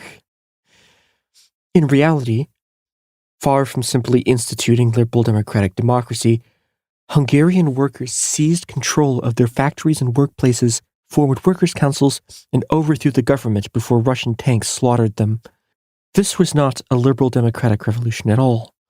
Almost identical revolts broke out across the capitalist world as well. In Italy, in France, in Chile, communes broke out in colonized Vietnam. They spread everywhere. And to the dismay of capitalists and communists alike, the development and implementation of the democratic solution to alienation these revolts provided was largely instinctual, and it often emerged in places without established workers' movements and their political education effects. Typical of such movements was the course of the revolution in Algeria. The political education Algerian workers had received was from the nationalist, vanguardist National Liberation Front, FLN, which had prosecuted the war against the French colonizers. The FLN's ideology emphasized the decisive role of the state in national development. Upon taking power, however, Ahmed Ben Bella, Algeria's first president, discovered the question of the economic structure of Algeria had already been answered for him. Production would be managed by democratic workers' councils built on the property seized by Algerian workers after the mass exodus of French settlers who fled the country following independence left much of their property uninhabited. Ben Bella's administration took a page out of Lenin's book and publicly supported the councils while privately undermining them. But the whole dispute was made irrelevant by a military coup 2 years later that dismantled the councils completely and reimposed one-man rule in the factory. Still, even by the late 70s, it was by no means clear that one-man rule in the factory would triumph as a political system. Workers and students almost took Italy in 1977, and the CNT, the anarchist union that had led so much of the Spanish Revolution, reappeared after the death of Franco. For a brief, fleeting moment in the late 1970s, it really looked like they were going to do it. The persistence of these revolts in the face of pure military repression caused capitalist managerial elites to look for ways to dismantle the systemic structures that produced the democratic revolts without giving up their power. As author and friend of the show Vicky Osterwile points out, the instinctive embrace of democracy in the factory was only possible so long as the factory remained a point of encounter, a kind of dark agora that at once both exploited workers and facilitated the interactions that allowed them to identify with each other as a class and find and produce collective meaning. Thus, the fundamental thrust of the attack against democratic self-management would take the form of an attack on the shop floor as a site of collective identity formation and as a space that could be seen in any way as liberatory. This assault took a number of forms, most famously deindustrialization itself, as well as the spatial relocation of factories from urban centers into the suburbs, where workers could be isolated from each other and turned into homeowners, bought off with a combination of cheap credit and the promise that the new homes would also function as assets.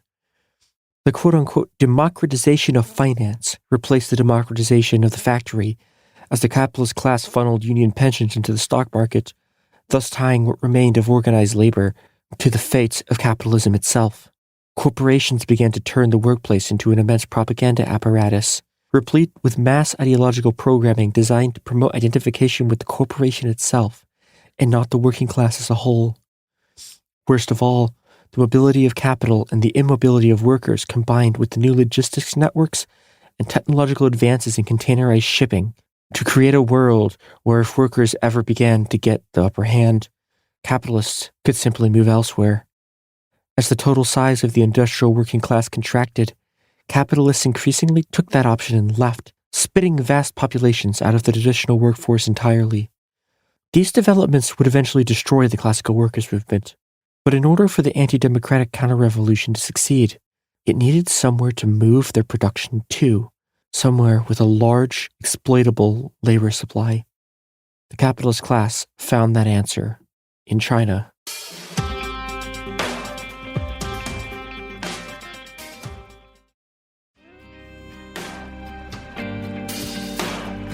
In the wake of the CCP's victory in the Chinese Civil War in 1949, the Chinese factory system was extremely different from the system that existed anywhere else in the world. Chinese state-owned firms virtually lacked the ability to fire workers. People's entire social sphere was built around their work units, which provided everything from their healthcare to their retirement, to their food, to often their entertainment. The The CCP also eliminated the piece rate system, a system in which people were paid per unit they produced, which is, for example, how the USSR worked. This meant that in order to get people to work, bosses had very little leverage. They were thus forced to allow a degree of participation in the labor process and the ability to criticize bosses, because otherwise it was virtually impossible to get anyone to do anything. Chinese bosses solved this problem through a combination of mass ideological work and a parentalistic, semi-democratic system for determining the heads of work teams that, while rigged by the party, ensured that managers would at least be somewhat popular. Though the process was strictly managed, workers had the ability to criticize the cadre who governed them and combine the work unit's system of folding home and social life into the factory system. The product of this system was that because there was already a greater degree of workers' participation in Chinese factories than workers elsewhere, and because of some of the structural elements of Maoism, demands for democracy became de-linked from the workplace. And it meant that the system, at least in the cities, worked sort of okay until the Cultural Revolution. This means that it is time for me to do the Cultural Revolution rant. Everyone gets the Cultural Revolution completely wrong. The initial targets of the Cultural Revolution were kids with quote-unquote black blood, the children of people who had, quote, bad class backgrounds. These people were heavily persecuted. And you can make arguments about what you do with, a Shanghai oligarch who collaborates with the Japanese imperialists, but this extends to the children of people from quote-unquote bad class backgrounds, and that term is extremely loose. I know people whose families were declared of black class background who had quote-unquote black blood and weren't allowed to hold government positions because her family had made bird feeders before the revolution. It was, as a system, absolutely nonsense. So what the early phases of the Cultural Revolution amounted to was a bunch of privileged kids from red class backgrounds in the new system attacking a bunch of kids who were being persecuted for stuff that was literally not their fault at all. They had no way to control who their parents were. Now, the initial stages of the Cultural Revolution were largely driven by Mao attempting to play power games inside the party. But as things became more and more chaotic, and the attacks on CCP bureaucrats and cadre escalated, it spiraled nearly out of Mao's control entirely and produced what's called the January Storm, where rebel workers seized control of Shanghai and drove out the CCP. And this caused what I would describe as a oh fuck moment for Mao, because now, despite all his rhetoric about bombarding the headquarters, he had to actually deal with a worker-controlled city. And I found this incredible line from Zhou Enlai in a meeting with Mao, where they were attempting to figure out what to do with, this new revolutionary Shanghai. Quote, when asked whether the new leadership should be elected from the bottom up, Zhou Enlai bluntly replied that, quote, anarchism is bound to develop if we immediately implement direct election of the Paris Commune style. And this was obviously a problem for Mao because there was no way for the party to maintain its long-term control if, you actually implemented the direct elections in the style of the Paris Commune. And so instead, we saw a full-on counter-revolution. By about 1968, rebel workers and students were getting slaughtered everywhere. The initial uprisings, the stuff that everyone remembers with the dunce caps and the placards, was, staggeringly, by far the least violent part of the Cultural Revolution. Here's from Walder, an academic who spent a significant amount of time studying the actual death records city by city and province by province in the Chinese archives.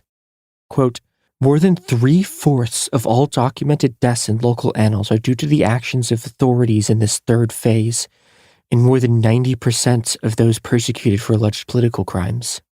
This third phase, from 1968 onward, is where most of the people in the Cultural Revolution gets killed. And this is the opposite of the way that the Cultural Revolution is understood. Most of the killing wasn't the product of student radicalism gone out of control. It was the state slaughtering its way through the various rebel factions that did most of the killing and the political persecution. And this has enormous effects on subsequent Chinese history. It creates a ruling class that's incredibly paranoid about anything that even smells like organizing happening outside the party, and the most radical students and workers were simply butchered by the state. And by the late 1970s, radical politics in China that could have produced anything even remotely like democratic control of the workplace had collapsed almost entirely in the face of state repression. In their wake, politics moved towards more intellectual-driven liberal democratic politics that broadly ignored the working class entirely, as Deng Xiaoping unleashed the horrific one-child policy in a draconian and ultimately successful attempt to reestablish the state's patriarchal control over the household and strip hundreds of millions of women of even the limited autonomy they had clawed out of the Cultural Revolution.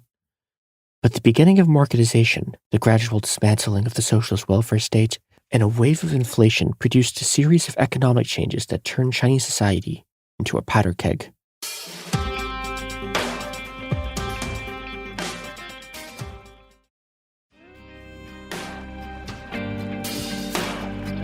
By 1989, the classical workers' movement globally was on its last legs. Unable to spark its own uprisings, it latched onto a series of other social and political movements, most notably the pro-democracy movement in China. But democratic self-management and its critique of one-man rule in the factory was utterly alien to the pro-democracy movement, which meant that its development by the workers of Tiananmen was a spontaneous product of the application of the principles of democracy to their own situation. This led to formulations that would have been unfamiliar to previous incarnations of the workers' movement. One worker interviewed by Walder said this about democracy in the factory: "Why do a lot of workers agree with democracy and freedom? In the workshop, does what the workers say count, or what the leader says? We later talked about it. In the factory, the director is a dictator. What one man says goes.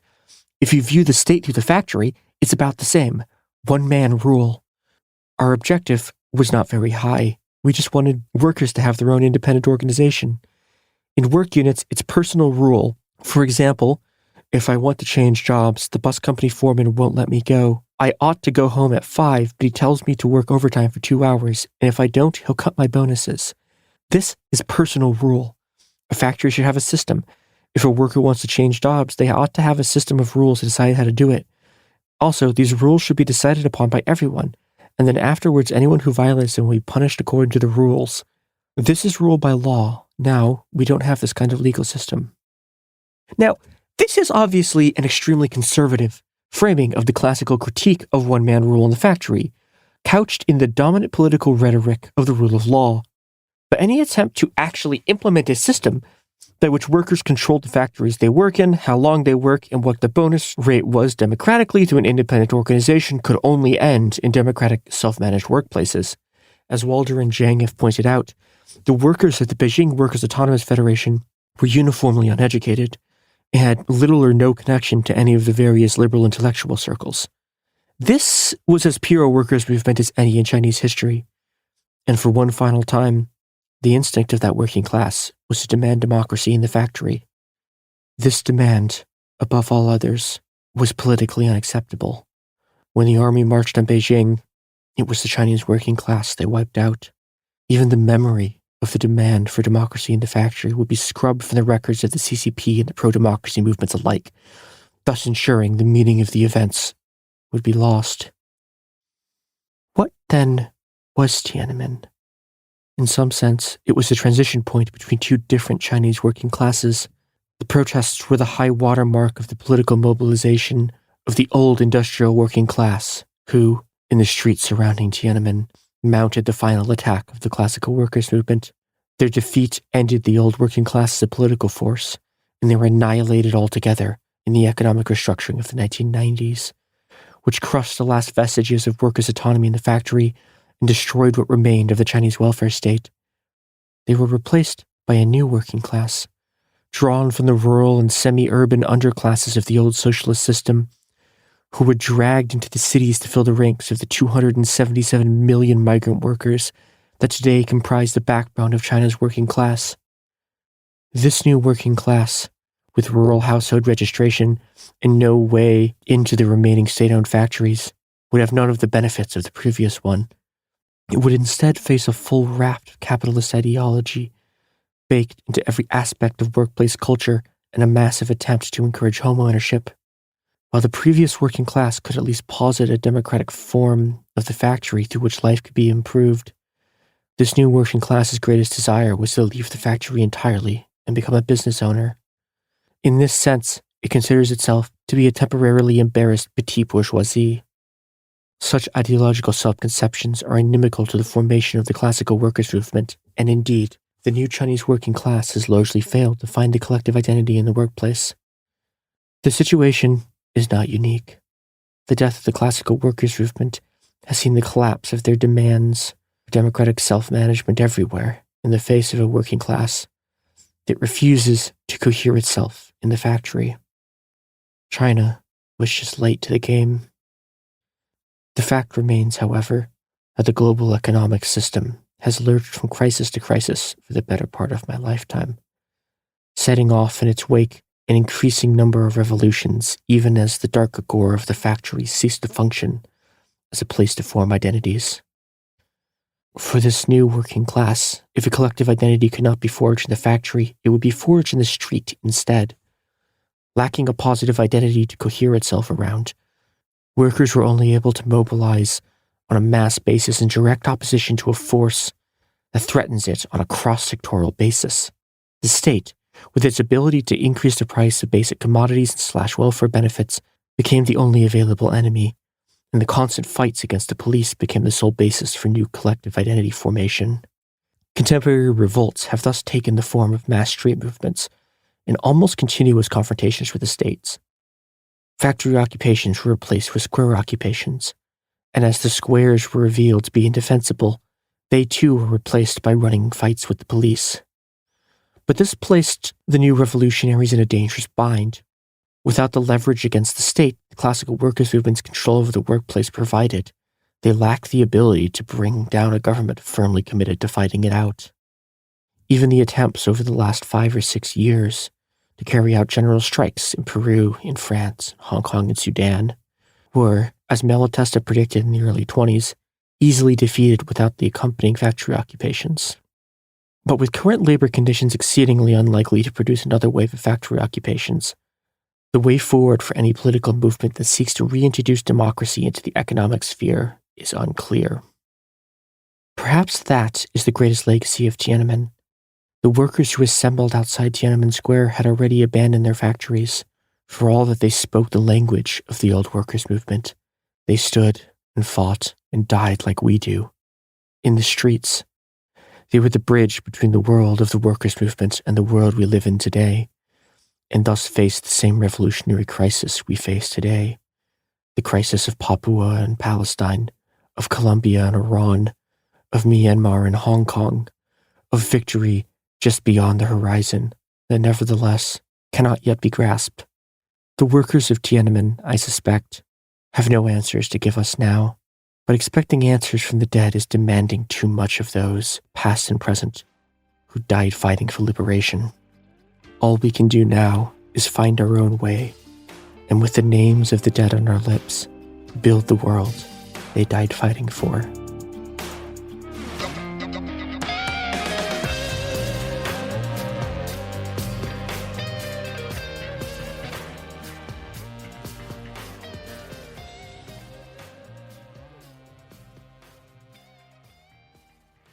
This is Ryder Strong with a podcast called The Red Weather. In 1995, my neighbor, Anna Trainer, disappeared from a commune. It was nature and trees and praying and drugs. So no, I am not your guru. And back then, I lied to everybody. They have had this case for 30 years. I'm going back to my hometown to uncover the truth. You can now binge all episodes of The Red Weather on the iHeartRadio app, Apple Podcasts, or wherever you get your podcasts. Ever feel like you're being chased by the marriage police? Welcome to Boys and Girls, the podcast where dating isn't dating. Arranged marriage is basically a reality show, except the contestants are strangers and your entire family is judging. You're sipping coffee with one maybe, grabbing dinner with another, and praying your karmic Ken or Barbie appears before your shelf life runs out.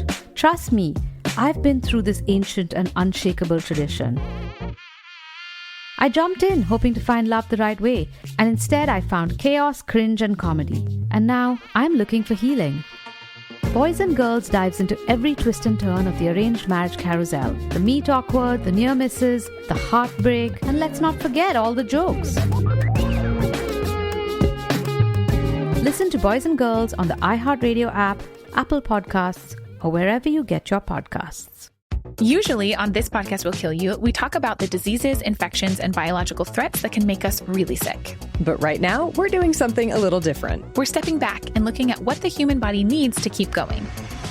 When you consider what we know about sleep in humans, there's one rule that comes out. We are predictably unpredictable sleepers. We're talking about why sleep works the way it does, why our bodies don't follow neat rules, and why modern life makes rest so hard to come by. The second half of our series takes us to the digestive system with a multi-part series on what happens after we eat. Okay, I just have to say that all of my favorite words apparently are digestive words. Sphincter, peristalsis, duodenum. It's fascinating, it's funny, and it matters so much more than you think. Episodes of our new series run from January 20th through February 17th, with new episodes every Tuesday on the Exactly Right Network. Listen to This Podcast Will Kill You as part of the Exactly Right Network on the iHeartRadio app, Apple Podcasts, or wherever you get your podcasts. You know Roald Dahl, the writer who thought up Willy Wonka, Matilda, and the BFG. But did you know he was also a spy? Was this before he wrote his stories? It must have been. Our new podcast series, The Secret World of Roald Dahl, is a wild journey through the hidden chapters of his extraordinary, controversial life. His job was literally to seduce the wives of powerful Americans. What? And he was really good at it. You probably won't believe it either. Okay, I don't think that's true. I'm telling you, the guy was a spy. Did you know Dahl got cozy with the Roosevelts, played poker with Harry Truman, and had a long affair with a congresswoman? And then he took his talents to Hollywood, where he worked alongside Walt Disney and Alfred Hitchcock before writing a hit James Bond film. How did this secret agent wind up as the most successful children's author ever? And what darkness from his covert past seeped into the stories we read as kids? The true story is stranger than anything he ever wrote. Listen to The Secret World of Roald Dahl on the iHeartRadio app, Apple Podcasts, or wherever you get your podcasts.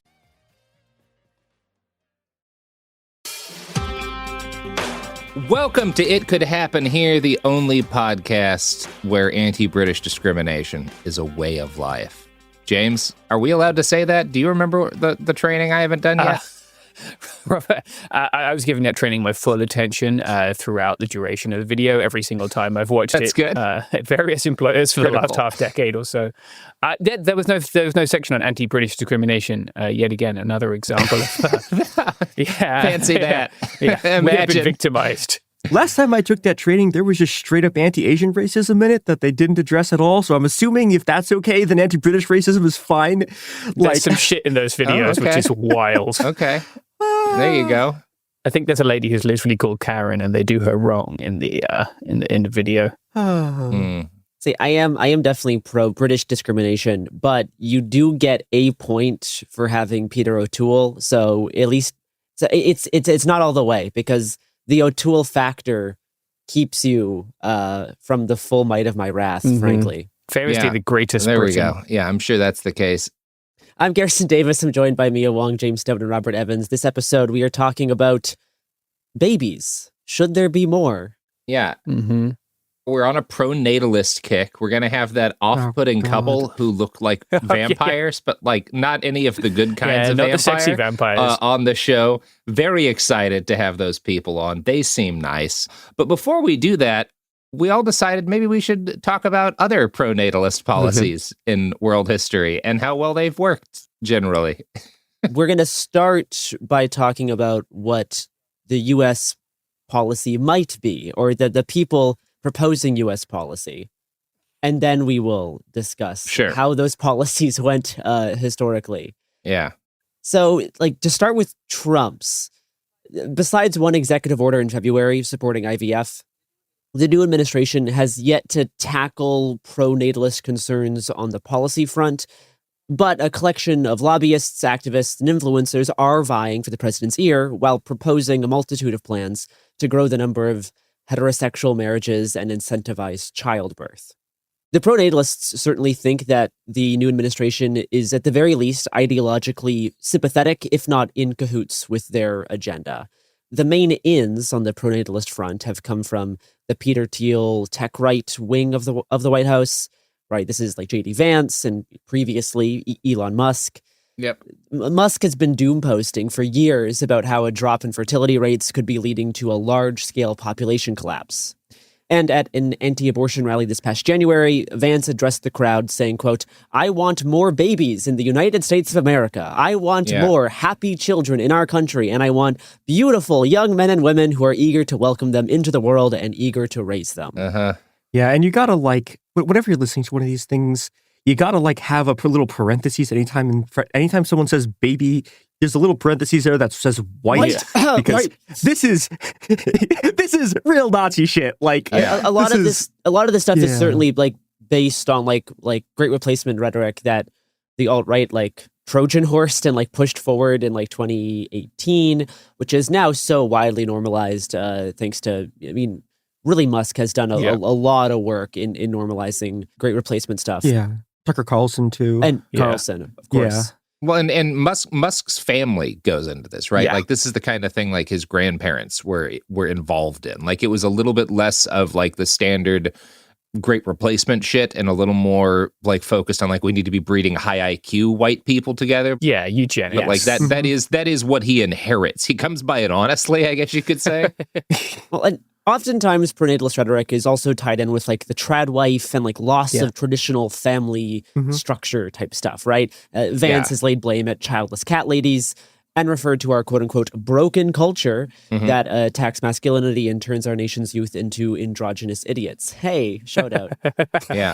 I've also started referring to women with kids as catless child ladies as a result of this, which has not gotten me some good reactions, actually. Yeah, I don't know. People have reacted very negatively. Don't let that stop you, Robert. A declining birth rate has also been attributed to women in the workplace who are not getting married and raising kids at home from a early enough age. Yeah. And some of this rhetoric has rubbed off on Trump, right? In Trump at CPAC in 2023, he said, quote, "We will support baby booms and we will support baby bonuses for a new baby boom. I want a baby boom." Cool. Trump has floated a $5,000 cash, quote unquote, baby bonus to American mothers after delivering a baby, calling this proposal a good idea. Well, Garrison, that's almost 3 months at a preschool. Oh, yeah, I'm sure that's enough. Not quite 3 months at a lot of preschools. Not even great preschools. It's preschool's unbelievably expensive. The actual cause of a declining birth rate is due to skyrocketing cost of living. So people aren't financially stable enough to have kids in their early 20s anymore. So instead they're waiting until their 30s. That's part of it, at least, yes. If you want people to have kids more, you should make the world more affordable. And a $5,000 baby bonus does not actually solve the key issues that would cause people to be worried about, trying to get married and have kids at a young age in a world where that seems kind of unfathomably expensive. Now, luckily, Trump does have a few other ways of sorting out this problem. The new big, beautiful budget bill that recently passed the House will create, quote unquote, mega savings accounts for new kids. And here, MEGA stands for Money Accounts for Growth and Advancement. Just fucking stop it. So when parents or guardians open a new MEGA savings account for their kids, the federal government will contribute $1,000 for babies born between January 1st, 2024 and December 31st, 2028. That'll help. Great. I believe California also does it. Yeah, California has something called the California Child Saving Accounts Program, which already gives children up to $1,000, and I think it's a college savings account, from what I understand. Yeah, that's pretty much what this is. Although specifically for the MEGA accounts, it also lists home ownership. Oh, cool! Because this is a big this is a big part of this pronatalist thing. Is you need to own a home, get in a straight marriage, start having kids in your early 20s. Yeah, sure. Make Instagram videos of yourself chopping wood badly. We understand. Yeah. The big beautiful budget bill also prohibits Medicare funds from going to Planned Parenthood. Great. Yeah. Let me tell you, $1,000 American dollars, even with compounding interest, isn't going to do shit to buy you a home anywhere in the United States. Now, the Heritage Foundation's DeVos Center for Life, Religion, and Family have pushed for a policy that exponentially increases the child tax credit for each additional child a married couple has. This is a little bit similar to a policy proposed in 2023 by Republican Representative Brian Slayton of Texas, who proposed increasing property tax cuts for married heterosexual couples who have never been divorced and have 4 or more children starting after marriage. So there's a lot of caveats there. Jesus Christ. Yeah. Okay. Sure. Yeah. No, this, I don't, are we taking issue with this? That is some, look, this is part of my British heritage, right? We developed our own religion so that dudes could get divorced. It is the Bill of Rights for British guys. Obviously, a lot of caveats in there so that you can have your little like trad Christian family. But 4 kids would equal a 40% cut. 10 kids would equal no property taxes at all. Well, I mean, shit, that's hard to argue with. Yeah, this is property taxes. You also have to own the property to begin with to be paying property taxes. Yeah, all these people want you to be like homeowners with a stay-at-home wife. This is what they want. But they don't want to actually do things to meaningfully make home ownership accessible. No, this is just like self-selecting for like well-off white Christians, right? Yes. Like 100%. Yeah. Slayton said in a statement, quote, "With this bill, Texas will start saying to couples, get married, stay married, and be fruitful and multiply," unquote. For fuck's sake. It's a disaster. And I mean, a lot of this stuff is this is their sort of flailing reaction to like one of the things that actually drives like declining birth rates, which is not having teen pregnancies. Like significantly decreases birth rates because it turns out that like, oh yeah, right. It turns out a huge part of like why birth rates are so high is just direct social coercion. And if you stop having that, or like, the amount of the coercion decreases, then like fucking birth rates are going to decline because women aren't being forced to have babies. Yeah. Like, and so they're trying to do all this like, unhinged tinkering bullshit to sort of like deal with the fact that if you don't force people to have children as teenagers, they won't. Yeah, because life, they quickly realize there's things in life like, drugs and stuff. Go back to the club. Yeah, they'll go back to the club. In March, Trump called himself the quote-unquote fertilization president. Oh my God. God. Christ. Oh, no. And the White House is expected to soon release a report on how to expand access and affordability of IVF. Now, this is where things get sticky. Insert pun. There is hot debate amongst advisors and think tanks on the religious ethics of IVF, right? There's no real consensus among the pronatalist voices who are lobbying Trump. Yeah. This sort of breaks down into like the new tech right versus the more religious Christian family sector of conservatism. And Vance is kind of caught in the middle of this. But these groups may end up compromising to form an alliance. Now, the Heritage Foundation recommends a program to use government funds for education that promotes quote-unquote natural fertility, teaching women how to track their menstrual cycles, using charting courses to both help get pregnant and avoid using birth control. They propose that food, nutrition, and lifestyle changes could improve quote-unquote natural conception instead of using assisted reproductive technologies.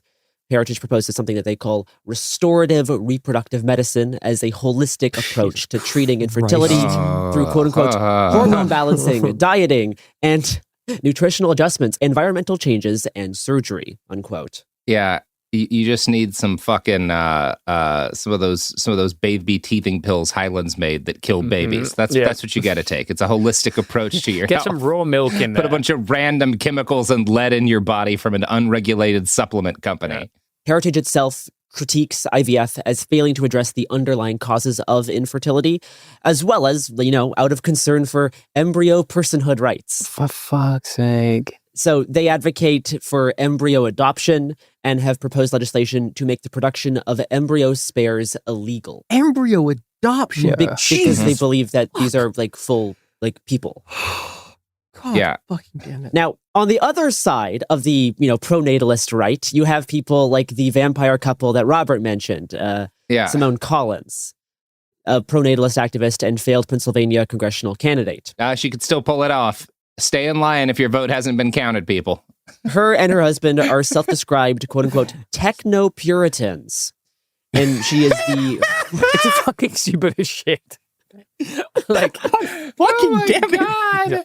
Oh my God. Can we put these people on a boat and send it across the Atlantic? Like, can they get scurvy? Have they already got? They look a little bit like they may already have scurvy, to be fair. They do look like they have scurvy constantly. Can we deprive them of lime juice and save the world from a fucking crisis? Put them on the next starship and see how far up it gets. Yeah, let them colonize Mars.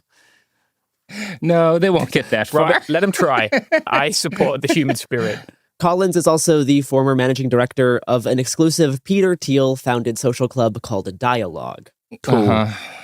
Now, she has called the new administration, quote-unquote, inherently pronatalist and has sent several draft pronatalist executive orders to the White House, one of which would award a, quote-unquote, National Medal of Motherhood to mothers with 6 or more children. This is some Ceausescu shit. Like, I know we're going to talk about that, but Jesus Christ. She herself wants at least 7 kids, and she claims to use special technology to select embryos with high IQs, which relates back to what Robert was saying earlier. Yes. So they use IVF to specifically select embryos that they think are like naturally predisposed to have more desirable traits, including high IQs.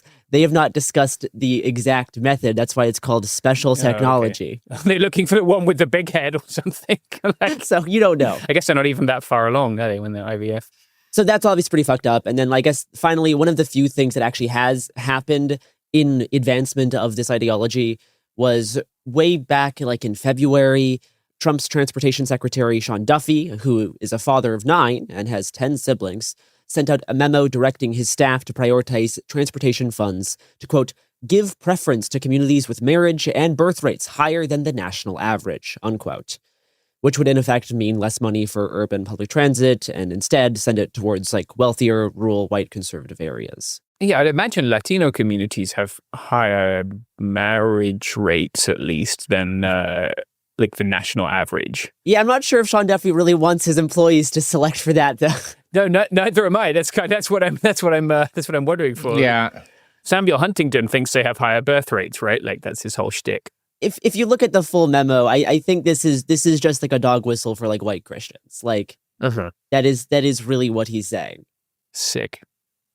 Anyway, that is what I have for the current pronatalist policies. We should go on an ad break and then return to learn the historical implications of pronatalist policies. Mm-hmm.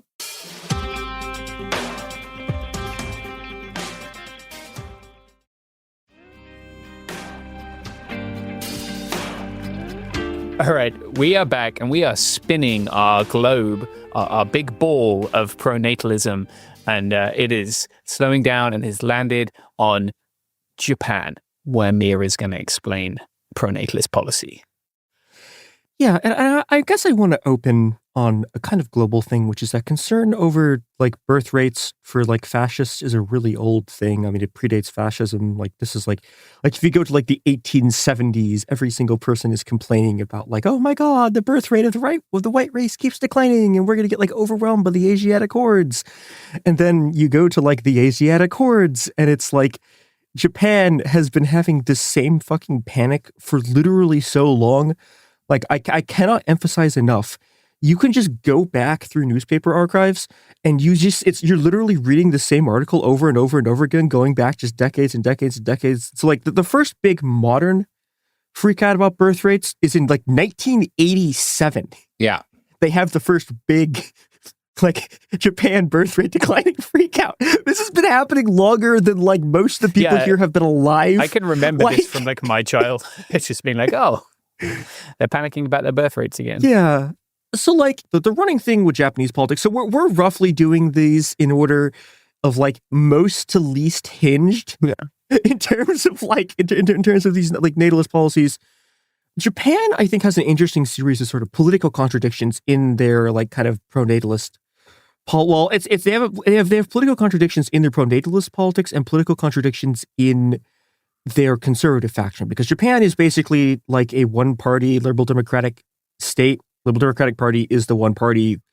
This is a party established by a World War II Nazi, but that means that they run all of politics. So like every political faction effectively runs through them. Their early attempts in like the 90s are focused on the deregulation of daycare jobs. So basically their plan is like in the 90s, 2000s, they're like, okay, we're going to like deregulate the childcare industry so that we can have more affordable there'll be more childcare jobs so people can pay for childcare. This is how we're going to promote this. And this is sort of one of the first places you see this huge intra-class conflict between the pure social conservatives who want to just like send every woman back to the household to raise children, and the business people who are like, no, you can't do that. We need to exploit these women's labor to like make money. Mm-hmm. And so the fight that starts to break out is this fight between like paying for childcare leave versus like paying for daycare. So they originally their plan is like, okay, so we're going to do the daycare stuff. That doesn't work. Like none of these things they're going to do does jack shit, right? I think that's going to be a through line here. yeah. Like none of this stuff works. And so like Shinzo Abe, I think, is the most famous person who spends much time trying to deal with this. And like again, so they have started worrying about this in 1987. It is now 2013. The birth rate keeps declining precipitously.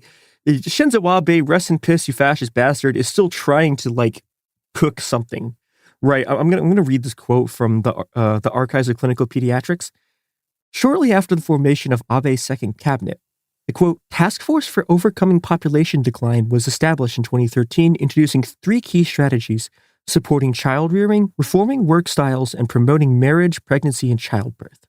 So you can these are going to become sort of like the 3 pillars of Japanese pronatalist policy, right? A lot of it is focused on this sort of social push stuff to like promote the traditional family and promote marriage. And this hasn't ever really worked for this. Supporting child rearing is one that is going to get a lot of attention in subsequent administrations. There's a lot of attempts to reduce the cost of child rearing, where we're going to see them try like 35,000 different like proposals to do this.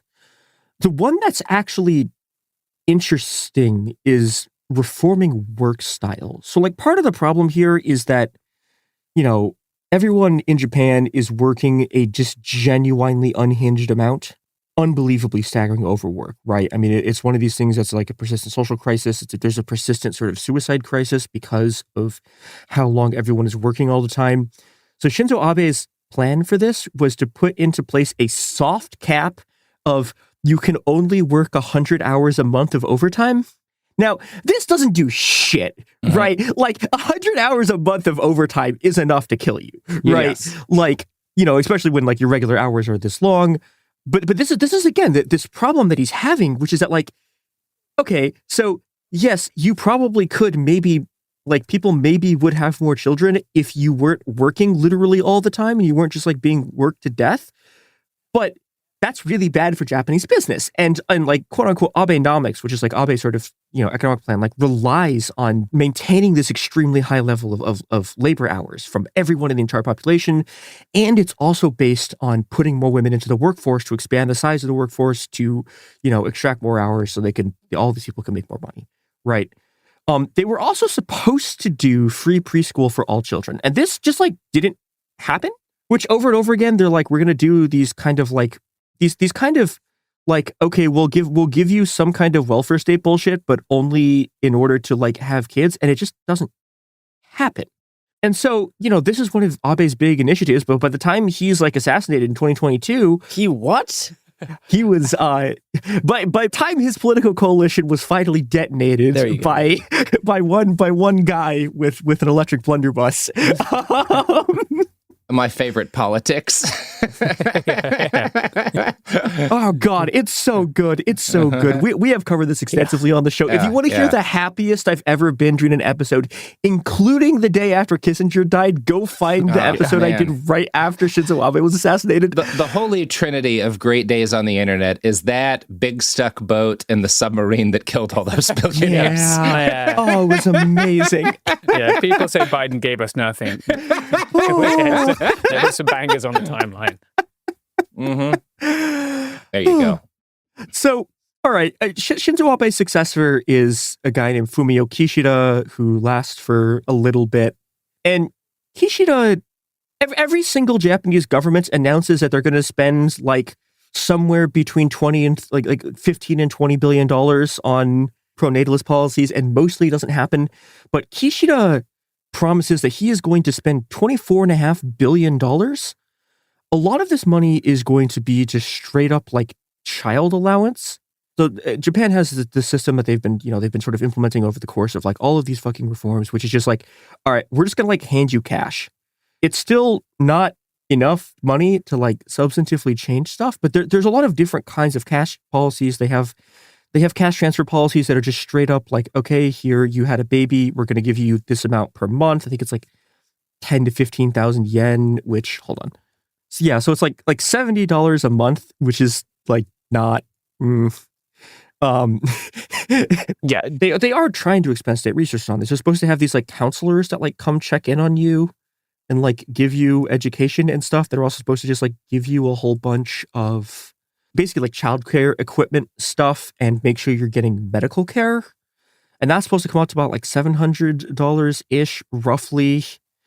This is like the big sort of plan that they're doing. And then in 2024, Kishida is replaced by like some other dipshit who, if he lasts more than like 2 years, I guess I'll tell you his name. But he's, attempting to go back to the sort of childcare side of it, right? Which is his plan involves a bunch of things like childcare subsidies and very importantly, like tuition-free high school.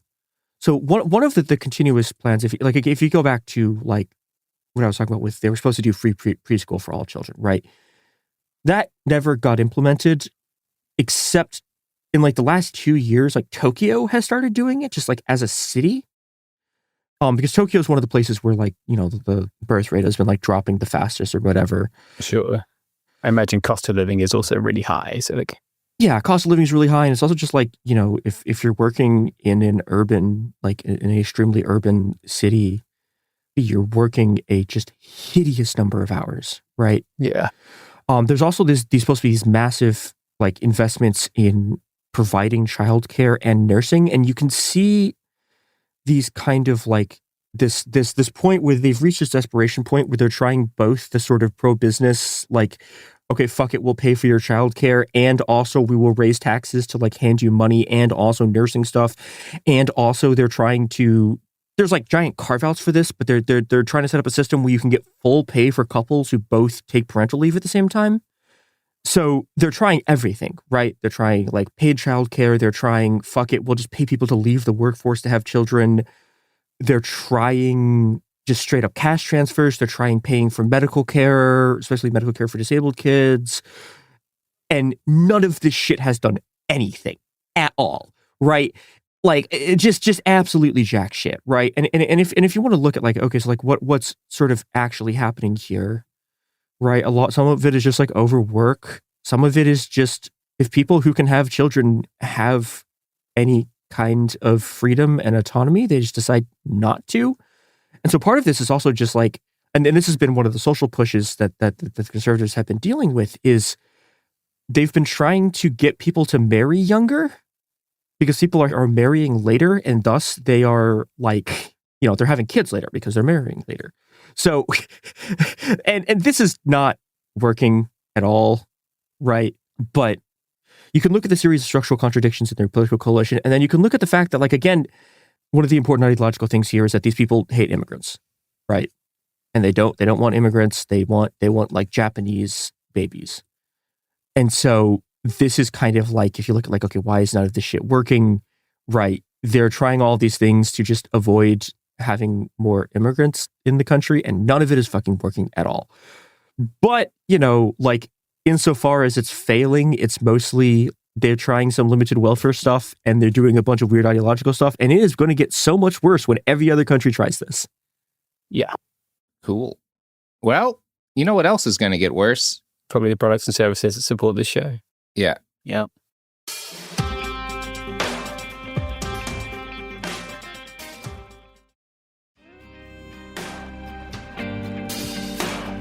All right, we're back. It's me. And predictably, I suppose, I am talking about Franco's Spain. So Francisco Franco attempted to rebuild Spain after civil war, both through explicit eugenics and through the nationalization of women's bodies, right? Abortion and contraception were banned, so abortion had been legal. Spain was one of the first countries to do that, right? When Federico Montseny, anarchist minister, made that legal, minister of, I guess, public health. That was made illegal. I think it didn't become legal again until about 2010 in Spain. Abortion, and unless there was like a serious health issue, elective abortion, I guess. Franco's military in the Civil War consistently used sexual violence as a weapon, and we can see this as a kind of prelude to his nationalization of birthing bodies, right? Hoda, who is a Francoist general, right, makes a speech in July 1936, quote, "Our valiant legionnaires and regulares have shown the red cowards what true men are, and their women as well. This is totally justified because these communists and anarchists advocate free love. At least now they will know what real men are, not the militia gays." This is a translation that I'm reading just so people can go to the original document, but gays is not the word he used. A better translation would be a word that begins with F. Yeah. They will not escape, however much they kick their legs and scream. Like this is a general in their army making explicit rape threats, right? They weren't subtle about this. Yes. The Spanish Falange, which is Spain's fascist party, also had a Session Femenina, right? A women's section. My PhD supervisor, Pamela Radcliffe, has written extensively about this. The group very much served as kind of the propaganda arm of state natalist policy. It taught women from a young age they were inferior and subjugate to men. They had to go through the organization's programs to do anything, any engagement with the state. They had to first go through the women's section, right? If they wanted to get a passport, if they wanted to get a driving license. If they wanted to engage with the world outside of their homes in any way, they had to go through this program which indoctrinated them that their highest calling and only value was to have children. Women's role in the Francoist project then was childbearing and child rearing. Francoists, I'm going to use intellectuals here in like quotation, scare quotes, right? Frequently turned to phrenology to justify women's domestic role. They fucking loved phrenology, right? It's great to go to like antiques markets in Spain because you can always buy like a phrenology head. Jesus Christ. You can acquire like an OG one, you know, like I bet if you know the right place to look, you could find the calipers. That's the dream. There's actually a lot of those at secondhand stores in Portland. Yeah. Shocking. The hands clasping meme with Francoism. And I found a lot of uses for those calipers, let me tell you. No, I mean the phrenology skulls. Oh, okay. Oh, yeah. Those. I've seen them all over town. Yeah, but I bet yours are replicas. I bet they're not like OG phrenology skulls. There's a market in France I went to that just had a bunch of monk skulls. Like real monk ones. Skulls. Yeah, it seems fine. Wow. There was one that had been turned into a holder for a Bible. Like they'd cut like an L-shaped cut in the skull. It was pretty cool. It was like $3,000. Like you make a kursi for the Quran, but like this was a while ago, but seemed like a good price. Welcome to Skull Talk, your favorite podcast discussing craniums. Yeah. Using the discount code, it could happen here. You can get 10% off your Skull Bible holder. Yeah, that's right. Okay, so one of the things they did was to increasingly marginalize midwives and instead like have male doctors taking control of the childbirthing process because midwives would advocate for their patients too much and they didn't feel that women belonged in work outside the home, right?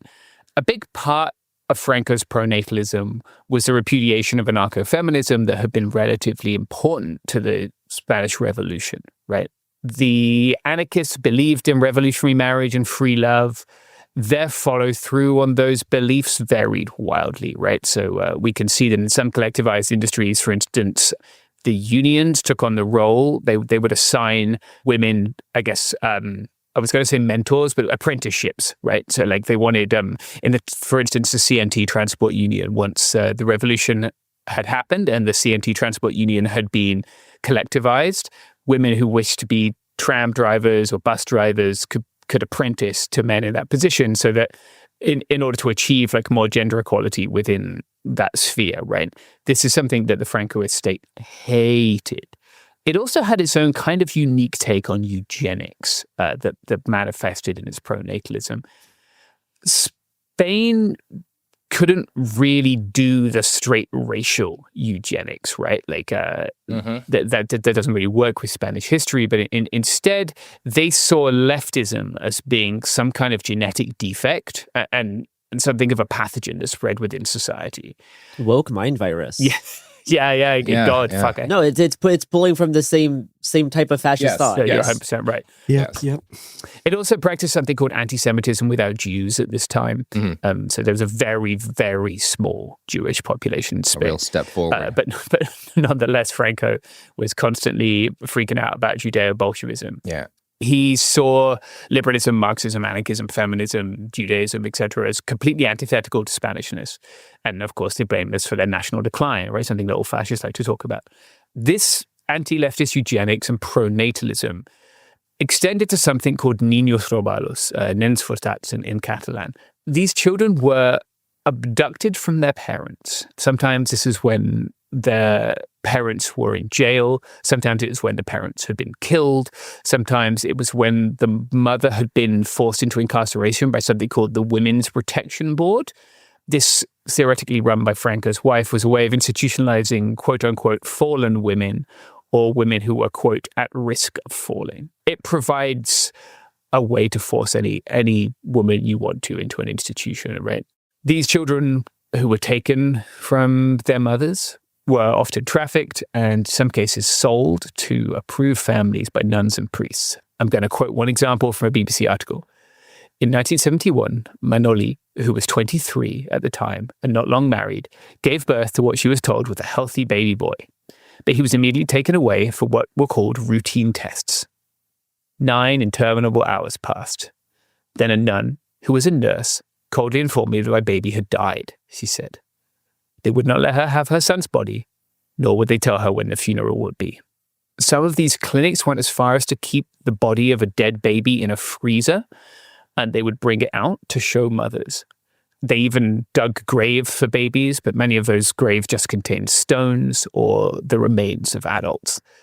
These babies were then given or sold to other families and raised, and in some cases they lived their whole lives and died without ever knowing who their parents were, right?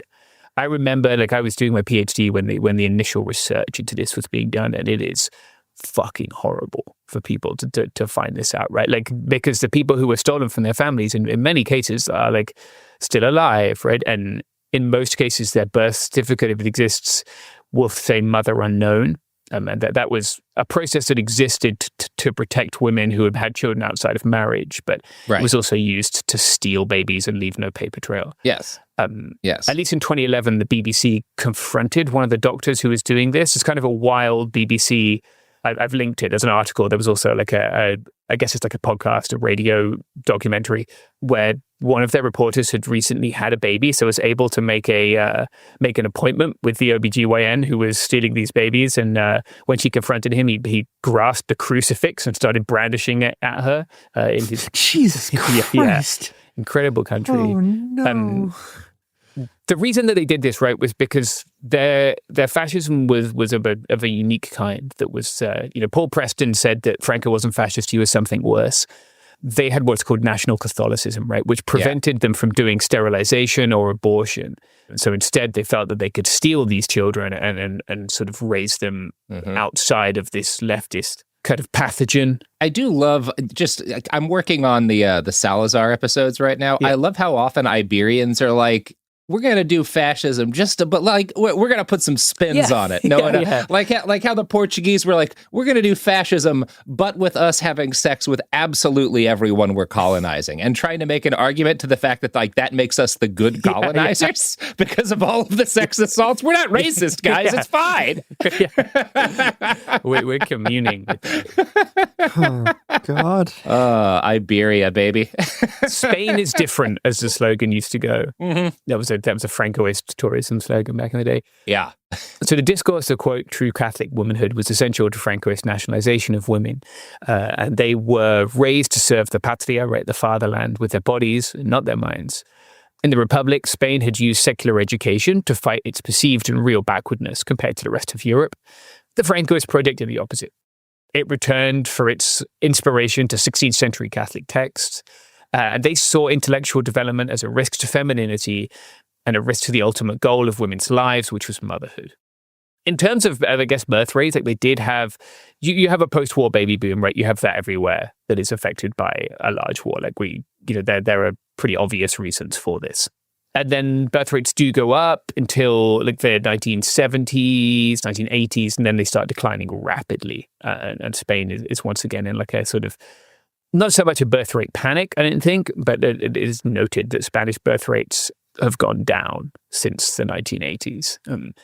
But nonetheless, Spanish birth rates never were particularly high compared to those in the rest of Europe because Francoism absolutely rat-fucked the economy, right, which made it harder for people to have more children. But yeah, that's what I've got. If you want to read more on Niños Robados, I think there's a TV series about it now, Stolen Children. I'm sure you can find it with subtitles. But someone made a documentary on this that was presented at an academic conference I did. And if I find the link, I will put it in the show notes. Hell yeah. Well, I think it's time to talk about Romania. Now, when it comes to who is the worst at doing pronatalism, there's a lot of contenders, but I feel like we got the Usain Bolt of natalism right here, and it's the Ceausescu regime. So we got to peel back a little bit here and talk about, when communism first came to Romania, which was like kind of the end of 47, early 1948. And in the first years of the communist regime, it brought the same changes that communist governments in Europe all tended to bring in the post-war period, and obviously a little earlier for the USSR. And a lot of these are good, actually, right? Not to deny all the horrible things that were happening, but life changes pretty dramatically in a positive way for a lot of women. This is true in Russia as well. Literacy for women rises, the employment rate for women rises, and this happens across society, right? A lot of the poorest people in these societies experience substantial initial lifts, right? And along with that, lifespan increases pretty dramatically. Rates of accidental death fall pretty dramatically. And literacy increases. And again, it increases across the board, but it is particularly significant for women, right? And this is all lovely. These are good things, right? However, it comes with a problem for a lot of the leaders, and this is not just true in Romania, but we're talking about Romania here. It comes with a problem for a lot of the leadership of Romania's Communist Party, which is that one of the things we see in every society when people have more and are doing better and live longer is that they start having less kids because, among other things, all their kids aren't dying, right? One reason why birth rates are high is people are like, but 3 of them might live, right? I gotta really pump these numbers up if I'm gonna have enough kids to keep this fucking farm going, right? And when that stops happening, women are like, well, maybe I don't need to have 11 kids. Yeah. Right? Like if they're all going to live to adulthood, I don't need 11 children to be adults, right? So birth rates start to fall. This freaks out, though, a lot of these communists because the kind of communists who are like leading Romania are very traditional Marxists, right? And Marx was what you call a physiocrat, right? Which is a term that I found for the first time in a Journal of Family History article, but it's a term you can find other places. And the basic idea is that, and this is an idea that, again, then it goes back to the original Marx, more people equals better economy, right? Equals more productivity. So falling fertility is seen as a potential calamity for the state. Obviously, this isn't how it works. Like the U.S. has had fertility rates falling and like economic prosperity rise in the same period of time. But this is like a thing that they think right then, that like if we don't bump up these birth rates, we're going to deal with like an actual economic disaster. So by the time Nicolae Ceausescu takes over as party leader on June 23rd, 1966, the problem is serious enough in his eyes that it had become a crisis. And the birth rate had declined pretty precipitously. In 1955, there were about 25.6 live births per 1,000 people in Romania. And by the time Ceausescu takes over, there's about 14 live births per 1,000 people, right? Now, for reference, both of those are still higher than the U.S. birth rate right now. We're at about 11, a little less than 11 live births per 1,000 people in the country. The only reason why the U.S. population continues to grow is immigration. But that's a topic for another day. Ceausescu stated that women needed to use their influence to rebuild the family.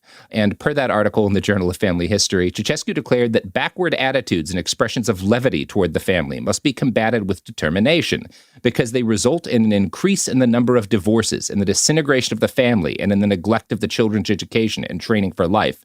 And this is something that had come alongside the revolution, right? That there's a lot of more critical ideas about these traditional concepts like the family in the society that had existed before. And a lot of people are like, well, but, we're becoming more scientific. We have like women have jobs now. Maybe a lot of these attitudes about what the family should be are kind of outdated. And he's saying, no, they're not. They're not. You need to go back to having a shitload of kids, right?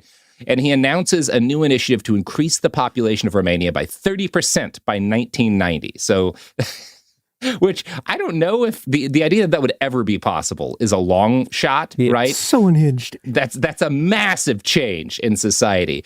But Ceausescu isn't a logic thinker guy, right? He's not like running the numbers hardcore here. He's just sort of throwing out some shit that sounds good.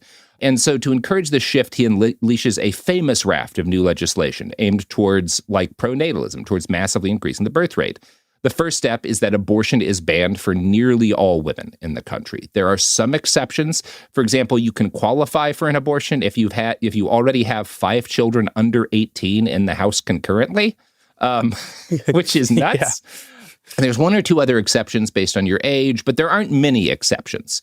Per an article in PubMed, in addition, employed women under age 45 years are required to undergo monthly gynecologic examinations at their workplaces, and any pregnancies detected are monitored to term.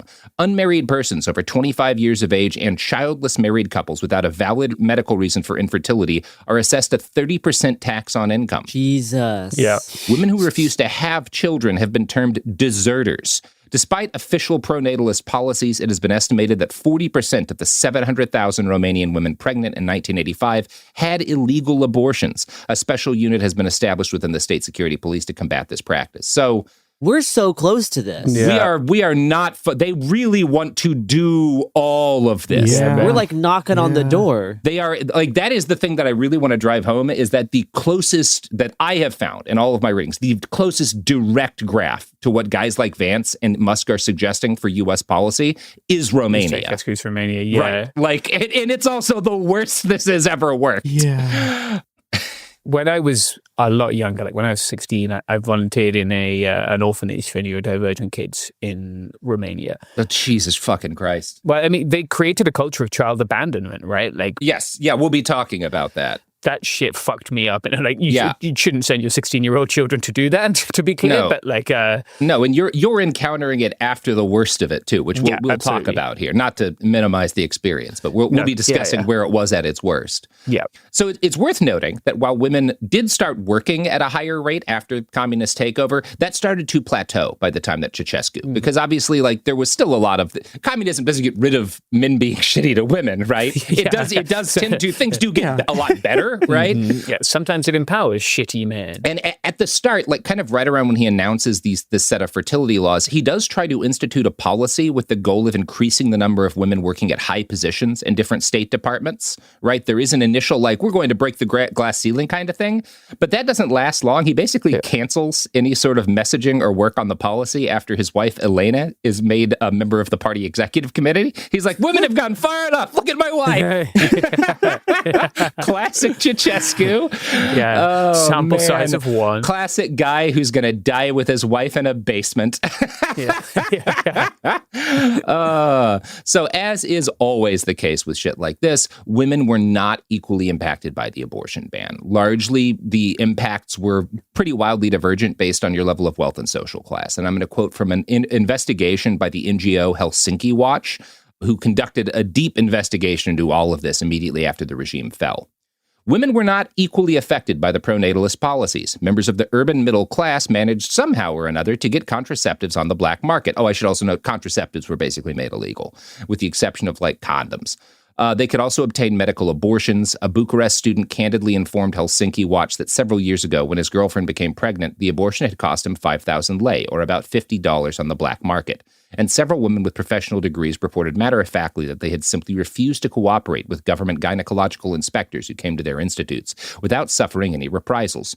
Nor were the most rural segments of the population deeply affected.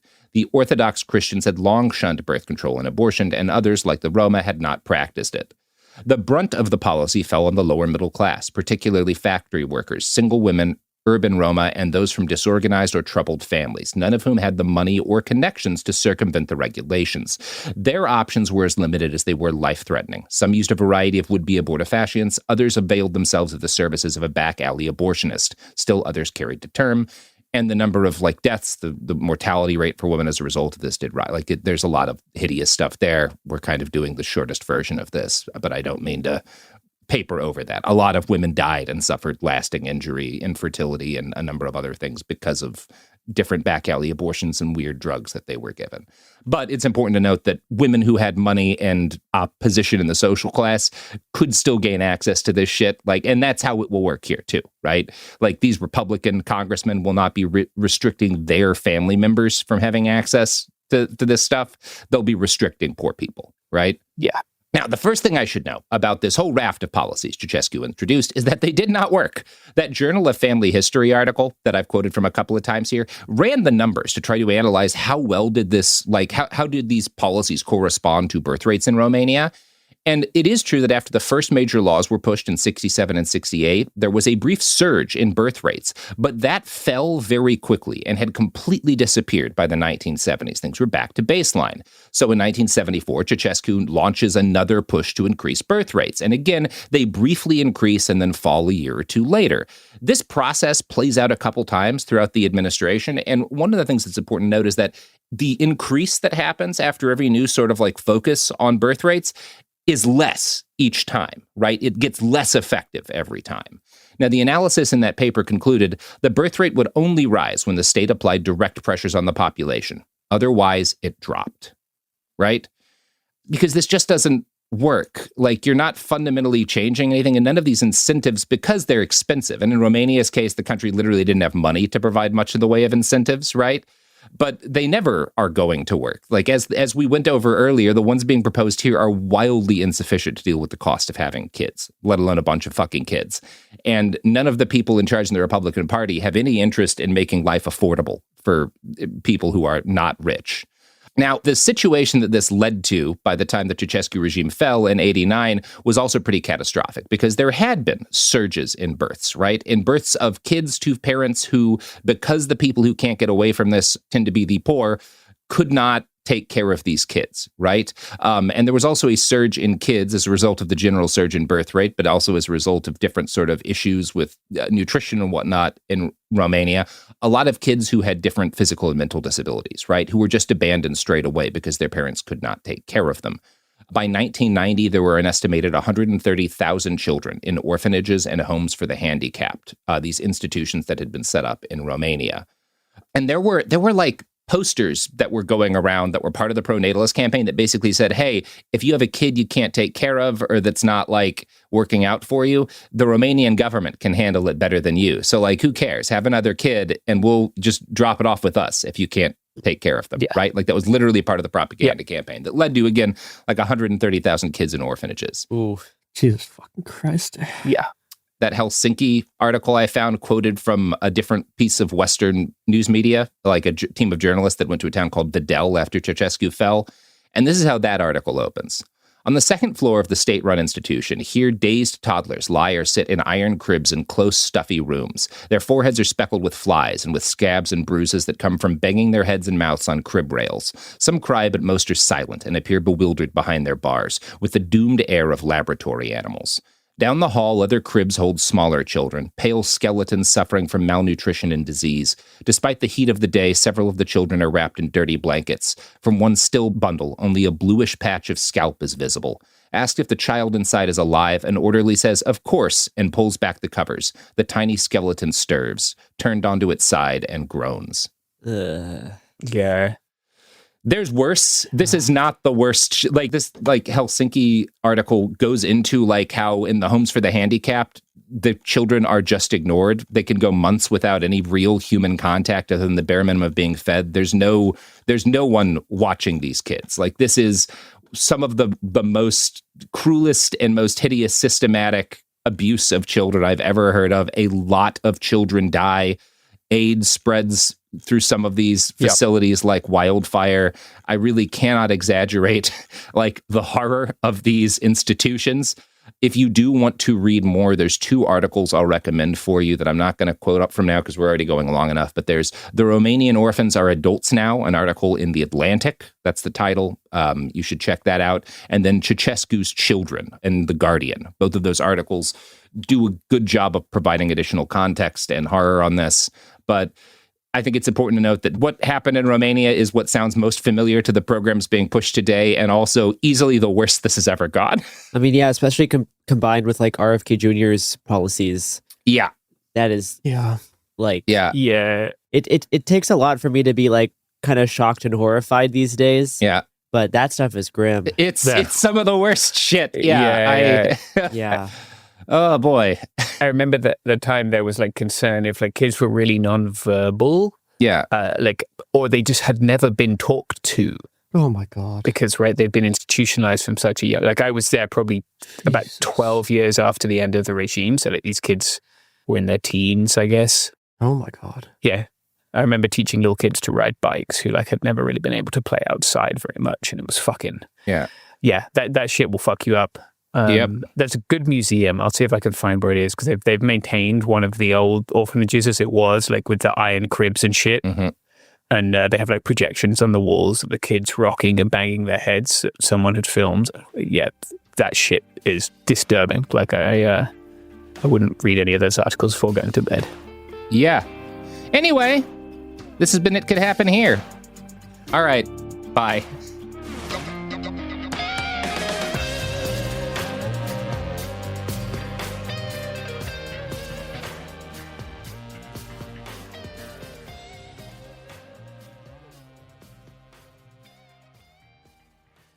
This is Ryder Strong with a podcast called The Red Weather. In 1995, my neighbor, Anna Trainer, disappeared from a commune. It was nature and trees and praying and drugs. So no, I am not your guru. And back then, I lied to everybody. They have had this case for 30 years. I'm going back to my hometown to uncover the truth.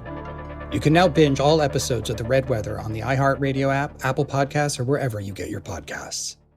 Ever feel like you're being chased by the marriage police? Welcome to Boys and Girls, the podcast where dating isn't dating. Arranged marriage is basically a reality show, except the contestants are strangers and your entire family is judging. You're sipping coffee with one maybe, grabbing dinner with another, and praying your karmic Ken or Barbie appears before your shelf life runs out. Trust me, I've been through this ancient and unshakable tradition. I jumped in hoping to find love the right way, and instead I found chaos, cringe, and comedy. And now I'm looking for healing. Boys and Girls dives into every twist and turn of the arranged marriage carousel. The meet awkward, the near misses, the heartbreak, and let's not forget all the jokes. Listen to Boys and Girls on the iHeartRadio app, Apple Podcasts, or wherever you get your podcasts. Usually on This Podcast Will Kill You, we talk about the diseases, infections, and biological threats that can make us really sick. But right now, we're doing something a little different. We're stepping back and looking at what the human body needs to keep going. When you consider what we know about sleep in humans, there's one rule that comes out. We are predictably unpredictable sleepers. We're talking about why sleep works the way it does, why our bodies don't follow neat rules, and why modern life makes rest so hard to come by. The second half of our series takes us to the digestive system with a multi-part series on what happens after we eat. Okay, I just have to say that all of my favorite words apparently are digestive words. Sphincter, peristalsis, duodenum. It's fascinating, it's funny, and it matters so much more than you think. Episodes of our new series run from January 20th through February 17th, with new episodes every Tuesday on the Exactly Right Network. Listen to This Podcast Will Kill You as part of the Exactly Right Network on the iHeartRadio app, Apple Podcasts, or wherever you get your podcasts. You know Roald Dahl, the writer who thought up Willy Wonka, Matilda, and the BFG. But did you know he was also a spy? Was this before he wrote his stories? It must have been. Our new podcast series, The Secret World of Roald Dahl, is a wild journey through the hidden chapters of his extraordinary, controversial life. His job was literally to seduce the wives of powerful Americans. What? And he was really good at it. You probably won't believe it either. Okay, I don't think that's true. I'm telling you, the guy was a spy.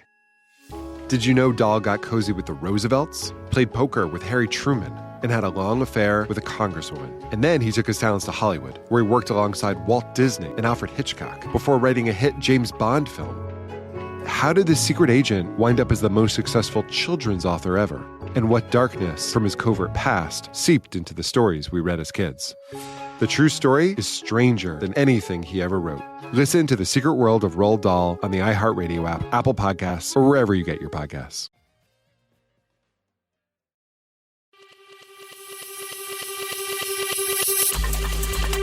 This is It Could Happen Here, Executive Disorder, our weekly newscast covering what's happening in the White House, the crumbling world, and what it means for you.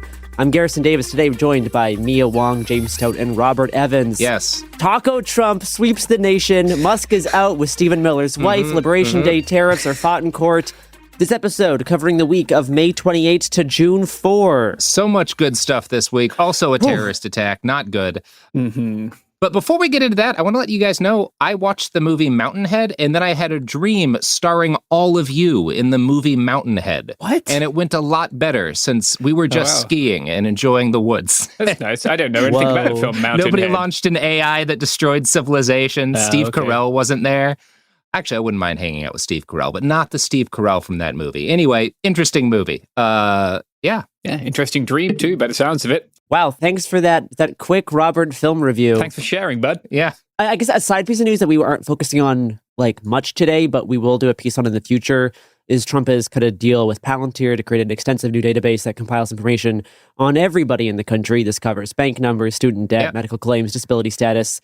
I think this summer, myself or a few other people on this episode will work together on an episode just about surveillance, like Flock, Gideon, Foundry, these surveillance systems that are getting like spread all across the country. So we will do a whole episode on that in the future, but let's start with that and then pivot to Robert Evans to discuss terrorism. I hardly know herism. Someone else should continue the episode now. No, this is your segment. Am I going now? Am I going right now? You're out of luck. Sorry, Robert. That was a perfect segue. Nobody's bailing you out of this shit. Then we're fine. Then we're fine. Oh my God. All right, let me pull up the proper doc, because I did this on my Ceausescu doc, because we recorded both of those episodes today. God, what a heartwarming day you've had, Robert. Yeah, Ceausescu, a guy firebombing a rally in Denver. It's all been really good stuff. Yeah, mostly chill things. So on June 2nd, there was a rally in Boulder, Colorado, for a group that was protesting for hostages that were taken by Hamas on October 7th. There's I think 50, somewhere around 50, who are still unaccounted for varying reasons, and that was what the protest was for. And there was there was a gathering, and they were supposed to be doing a run, right, in order to raise awareness about the hostages, right? So that's the event that happened on the 2nd. And a man approached during that gathering, Mohammed Sabri Soliman, and he started throwing Molotov cocktails. Every story I have gives slightly different numbers for how many Molotovs he had prepared, and how many he had when he was taken. Like an AP News story said that he had 16 unused Molotovs that were recovered by law enforcement after the attack. But I think CNN said 14. Yeah, 14 unlit Molotovs. So it's kind of unclear to me how many they were. Yeah. But he threw a number of these at the group of demonstrators. He also had what's described in most of the articles I find as improvised flamethrower. And so, when I heard that, my first question was a makeshift flamethrower, sorry, was the exact term the police used. Yeah. And when I first heard that, I was like, well, that could mean a lot of things. That could literally just be he had a can of spray that's flammable that he hooked a lighter up to. Could have Lynx deodorant. No, it was apparently a fertilizer or pesticide sprayer type deal that he had fuel in, right? So it actually was a makeshift flamethrower. He was attempting, but he did not use it on the demonstrators. He did burn himself pretty badly.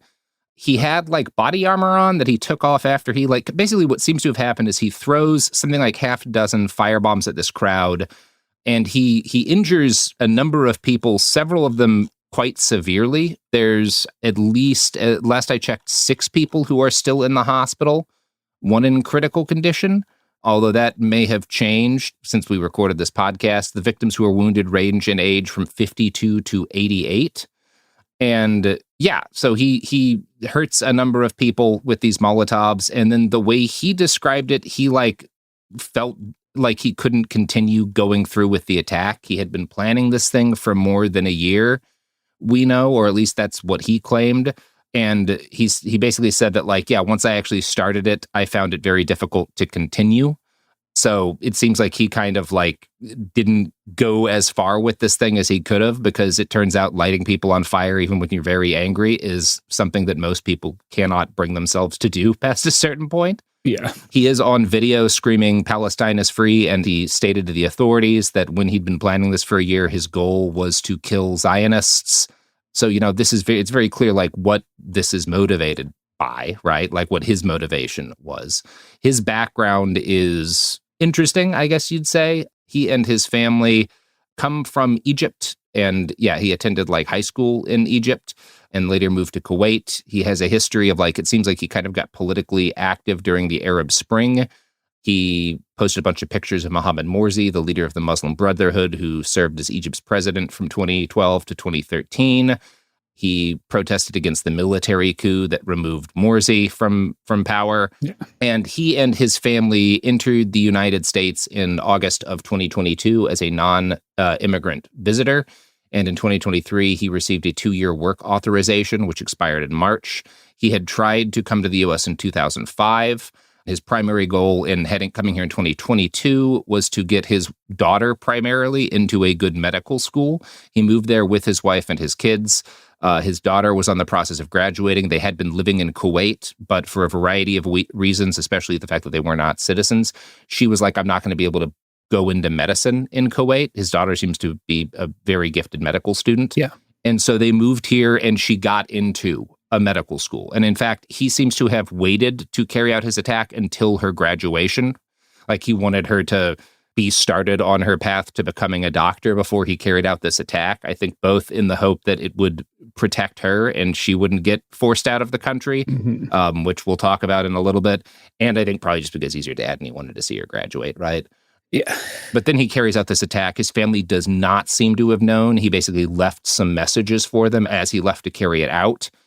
His wife took his phone into the authorities, which I read as her being like, I'm at this point trying to do whatever I can to make the government less likely to prosecute the rest of my family. Yeah. Like he's a write-off, right? Like dad, I can't be concerned about him, right? I've got kids, And like potentially trying to stop anything else happening if he was, like maybe he had other people who he'd been planning this with who were planning other things. Right. She doesn't know. Did he build a bomb? Right. She has no idea. Yeah. I should also note here that when he was planning this attack, he initially planned to do a shooting. He took a concealed carry class, or at least he told investigators he took a concealed carry class, right? He could be lying about some of this. This is what the police have reported. Yeah. But he took a concealed carry class, but he was not able to buy a gun. The AP News article says was denied because he's not a legal U.S. citizen. You don't have to be a citizen to buy a gun. Yeah, that's not correct. But you do have to be in the country legally, right? Like you do not have to be a citizen to purchase guns in this country, but you do have to be legal.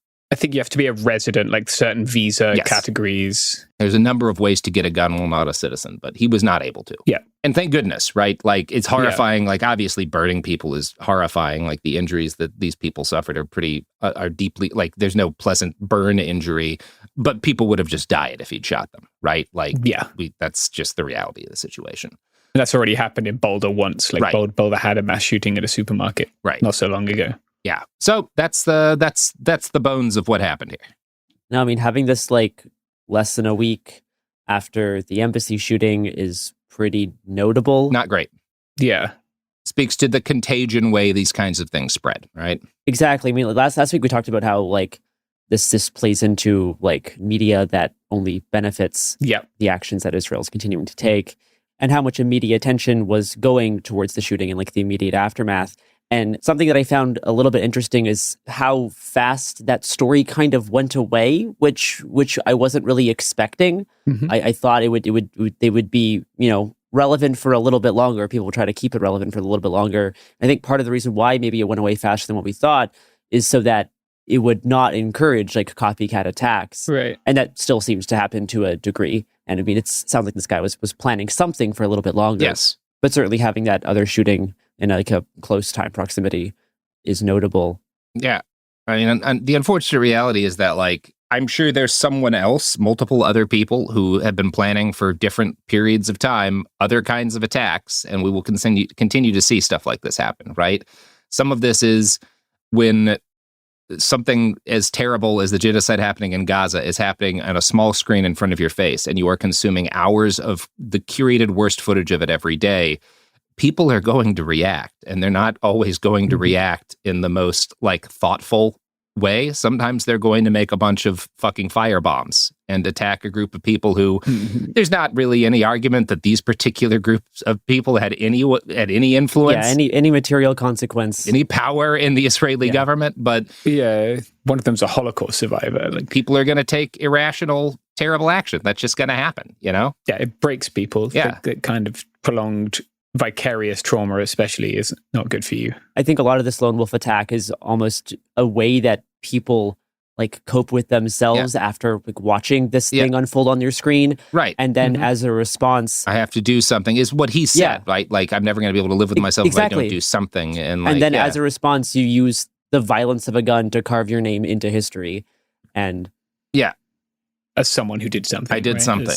This is a something. And, you know, it's bad. Like it's just some number of people. This is how they're going to react, and to an extent, I don't know how you seek to stop this. You know, the authorities have like confirmed this guy was not on anyone's watch list. I'm sure neither will the next guy or gal who does something. Right? Like, this is the world. Quite frankly, this is in part the world the internet has made. Right? Yeah. Not that it would be good if horrifying footage of the genocide in Gaza wasn't getting out to people, but like, this isn't the first time we have watched a series of attacks carried out and attacks and copycat attacks like carried out and spread as a result of things that are spreading in digital media, right? Like, this is like a thing that's happened over and over again. This is just kind of how the internet and radical violence works. Well, and it's one of those things where, like, you know, there is a clear way to end the violence, which is to end the genocide, which is the other benefit of ending the genocide, but these people have no interest in that. No, these people, and I don't know how to, right? Like I don't, like, if you're asking, like, well, how do we end the genocide? We're like, I guess you could get the entire international community to stop trading or selling weapons to Israel and also blockade the country. But like, well, then how do we do that? They're not gonna, right? Like, I can't make them. I can't make the U.S. shoot down Israeli missiles or aircraft. Like, I don't have the ability to like yell our government into doing that. Yeah, and it's how do you, right? Like, as a person, potentially a person who's isolated. Yeah, like, I don't know, man. Like, if this person isn't part of a community, right, or hasn't found community, like processing that trauma and feeling like you have to do something, some people's brains will break in a way that leads to violence. Yeah. I want to talk about state violence now, if that's okay, because I think, look, what he did was fucked up and wrong, and like, no one should obviously be firebombing Holocaust survivors. I think that's something we can agree on. What has happened to his family is also wrong, right? Like, you shouldn't be punished for being related to someone who did a bad thing. And oh God, and this is also horrifying. Yeah. The whole thing is a story of like collateral damage. Yeah. So the White House on 4:12 p.m. on the 3rd of June tweeted, zeeted, just in, the wife and 5 children of illegal alien Mohammed Soleiman, the suspect in the anti-Semitic firebombing of Jewish Americans, have been captured, and are now in ICE custody for expedited removal. Next part is in block capitals. They could be deported as early as tonight.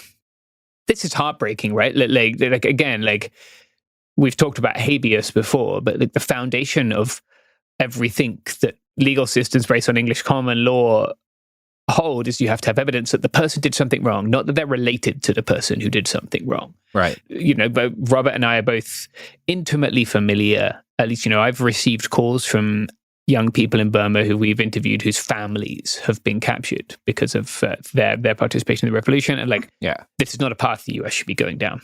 I want to explain very briefly what expedited removal is, because I have seen some shit that suggests maybe folks don't understand it. That's fine. It's complicated. So expedited removal is supposed to be reserved for people who arrive at a land border, port of entry, or IWI. IWI is an acronym, entering without inspection. That means entering between ports of entry, right? Over the wall, under the wall, over the beach, what have you, right? Entering without going through a port of entry. And they're supposed to have been here for less than 2 years.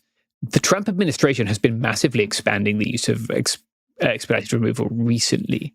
Why they're doing this is because in an expedited removal proceeding, lower-level immigration officials can remove people without them seeing a judge. Those people can still make a credible fear claim, which has to be assessed by an asylum officer and then approved by a judge. But this is a lot harder, right, than going through the asylum process. And they have to prove beyond reasonable doubt, I guess. Like I think it's a reasonable fear frame. I think a credible fear is a higher standard for another removal proceeding, that they are likely to be tortured by the government or with the acquiescence of their government if they're sent home, right? Its use had previously peaked with 197 cases in 2013. That was under Obama, right? And surprisingly, you didn't see people writing about it then. It was used even more extensively by the Biden administration, especially in 2024, when Biden passed his asylum ban, right, by executive order. The first Trump administration did use it. They used it in a more broad range of cases, but they didn't use it in as many cases as either the Obama or the Biden administration, right? Expedited removal is supposed to be for the most serious cases, for things where the person is a threat or a danger or for other reasons needs to be removed quickly. It was never designed. It was passed in, I think, in the early 2000s, the first decade of this century. It was never supposed to be used like this, right? Robert, you mentioned these people had entered the United States in 2023, I think. 2022, and then he got a visa, a 2-year visa to work in 2023. They entered on a tourist visa, essentially. Yeah, they're not within that 2-year window, right? To the extent that that matters, I don't know, right? So they will now, having done nothing wrong, in the case of his wife having attempted to cooperate with law enforcement to stop her husband or anyone with him hurting anyone else, they will be detained in an ICE detention center, and they will have to make a claim of credible fear, right? They will have to say, it is dangerous for you to send us back. I presume their citizenship is Egyptian, so I presume they will be sent there. That's a very high hurdle for them to clear. And I mean, I'm sure that there are national immigration nonprofits who are willing to fight their case, because the abuse of expedited removal in the last 2 years, to be very clear, by the Biden administration as well, has seriously undermined the due process rights of migrants. And that this is still a further step and a significant step in removing those. So I'm going to follow this case. I'm sure I'll update you on it next week. I also just want to note that this has dominated the news cycle. Yesterday, 27 people were killed in Gaza attempting to obtain humanitarian aid, right? The IDF is still denying that. I don't really care. The Red Cross, as well as health authorities in Gaza, have confirmed that 27 people were killed en route to the humanitarian aid distribution point where they've concentrated it in the southern end of the Gaza Strip. We will have an episode on Palestine next week. I don't want one person's kind of stupid action to overshadow the killing of many more people and that tragic loss of life, right? So I don't think that we won't be covering that. We will. What we will also be doing is pivoting to advertisements right now. That's right, baby.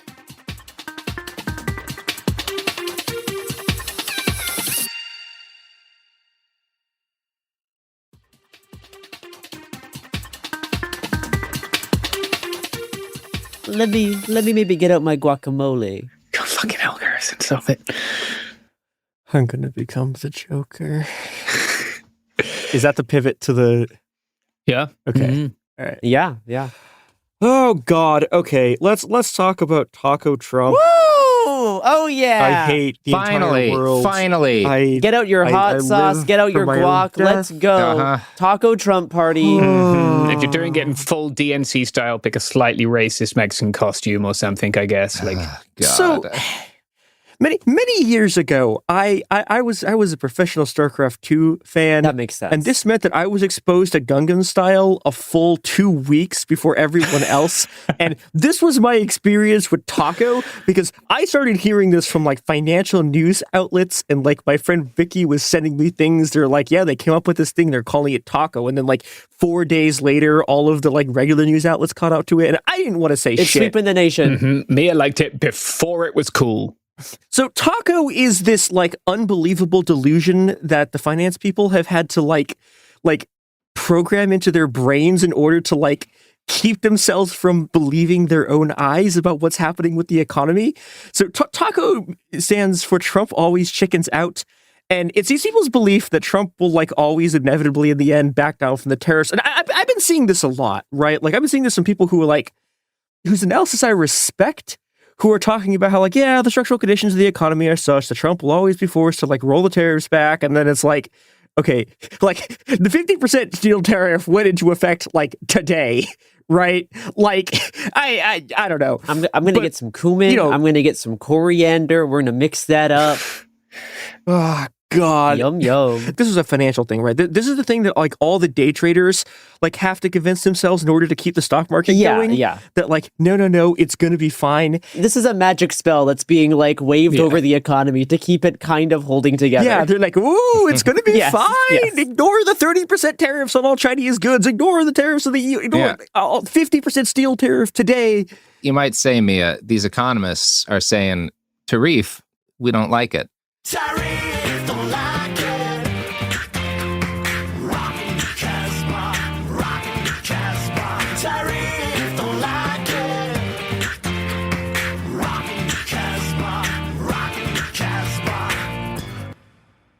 God. We had to make up for it. Garrison wouldn't let us last time. I'm sorry. I know the royalties were getting too much. I took an entire week's pay cut so that we could pay back the royalty. Yes. Now, the good news is, everybody, we did manage to work out a new healthcare plan for everybody. It is the next time you need to go to a doctor, there will be an unmarked car with a loaded 38 special in the glove box. Yeah.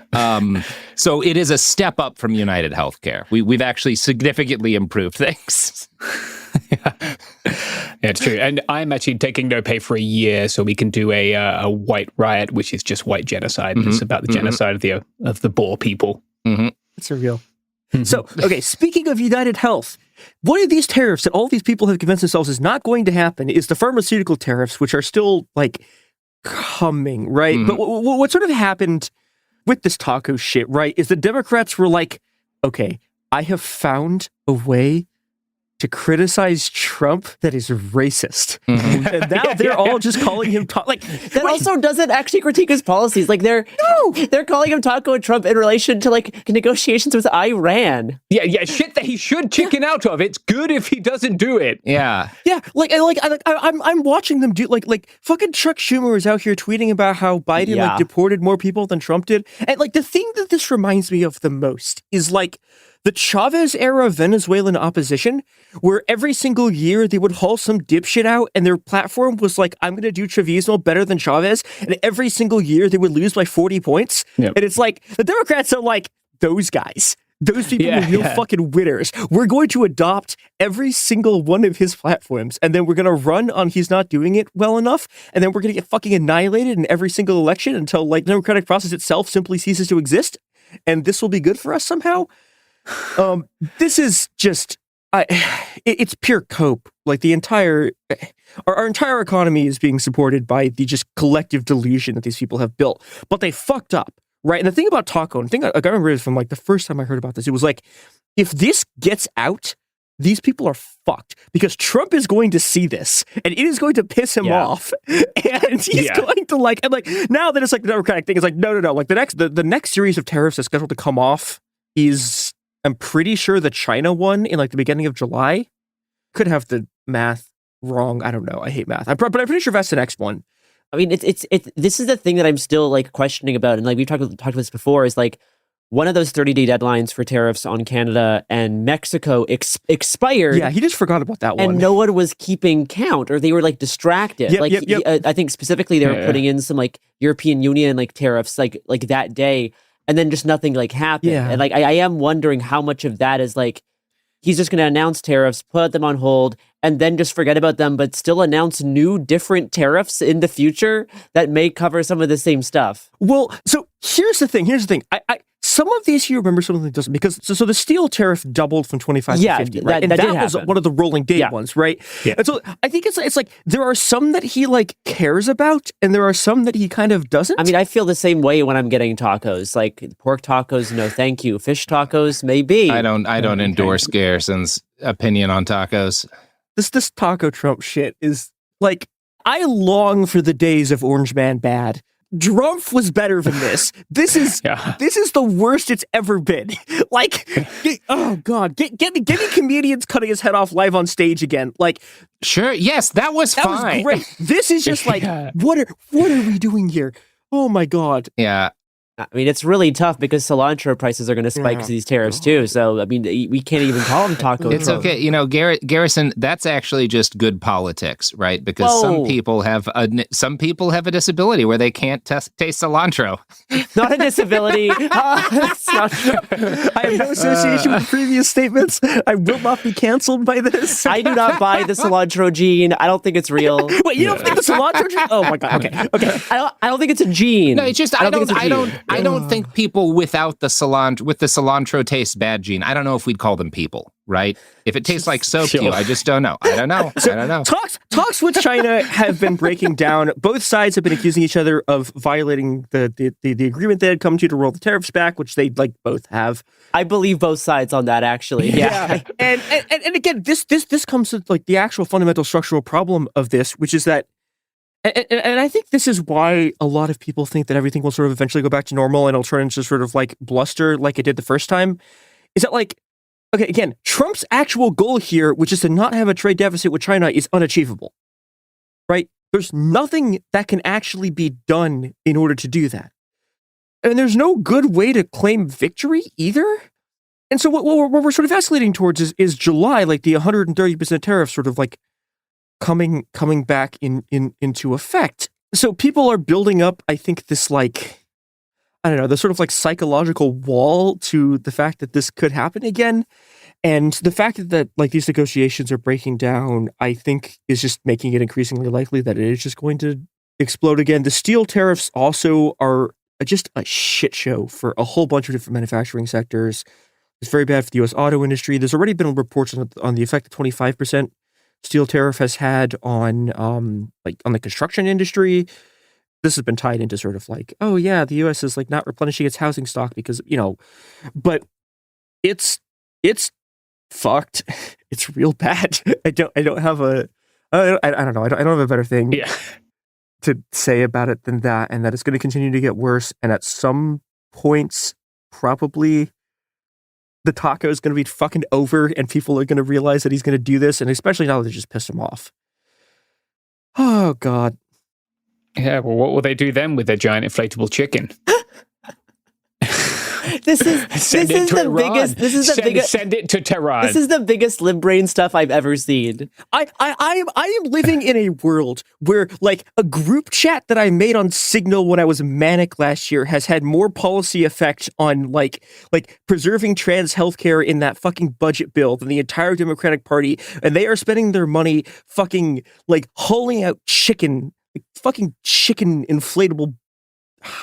Now, don't listen to me, Democrats. For just $20 million, I will guarantee you the youth vote. Not a guarantee. I propose that we rename this segment from Tariff Talk to Mia Mole. I will become for the next, Joker. I don't know, 20 episodes. Garrison, as a Canadian, are you allowed to use that word? Yeah. Let's go on an ad break before I lose my job.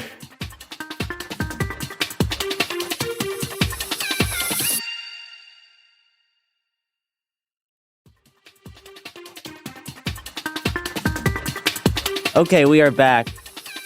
James Stout. It's me. What's been going on?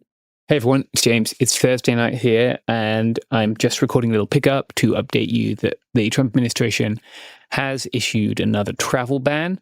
This travel ban bans all new visas for people from 12 countries. One of those is Myanmar, and travel is further restricted for 7 other countries. There are exemptions for people who are already in the country with a valid visa. There are exemptions for Afghan people who have an SIV, a special immigrant visa.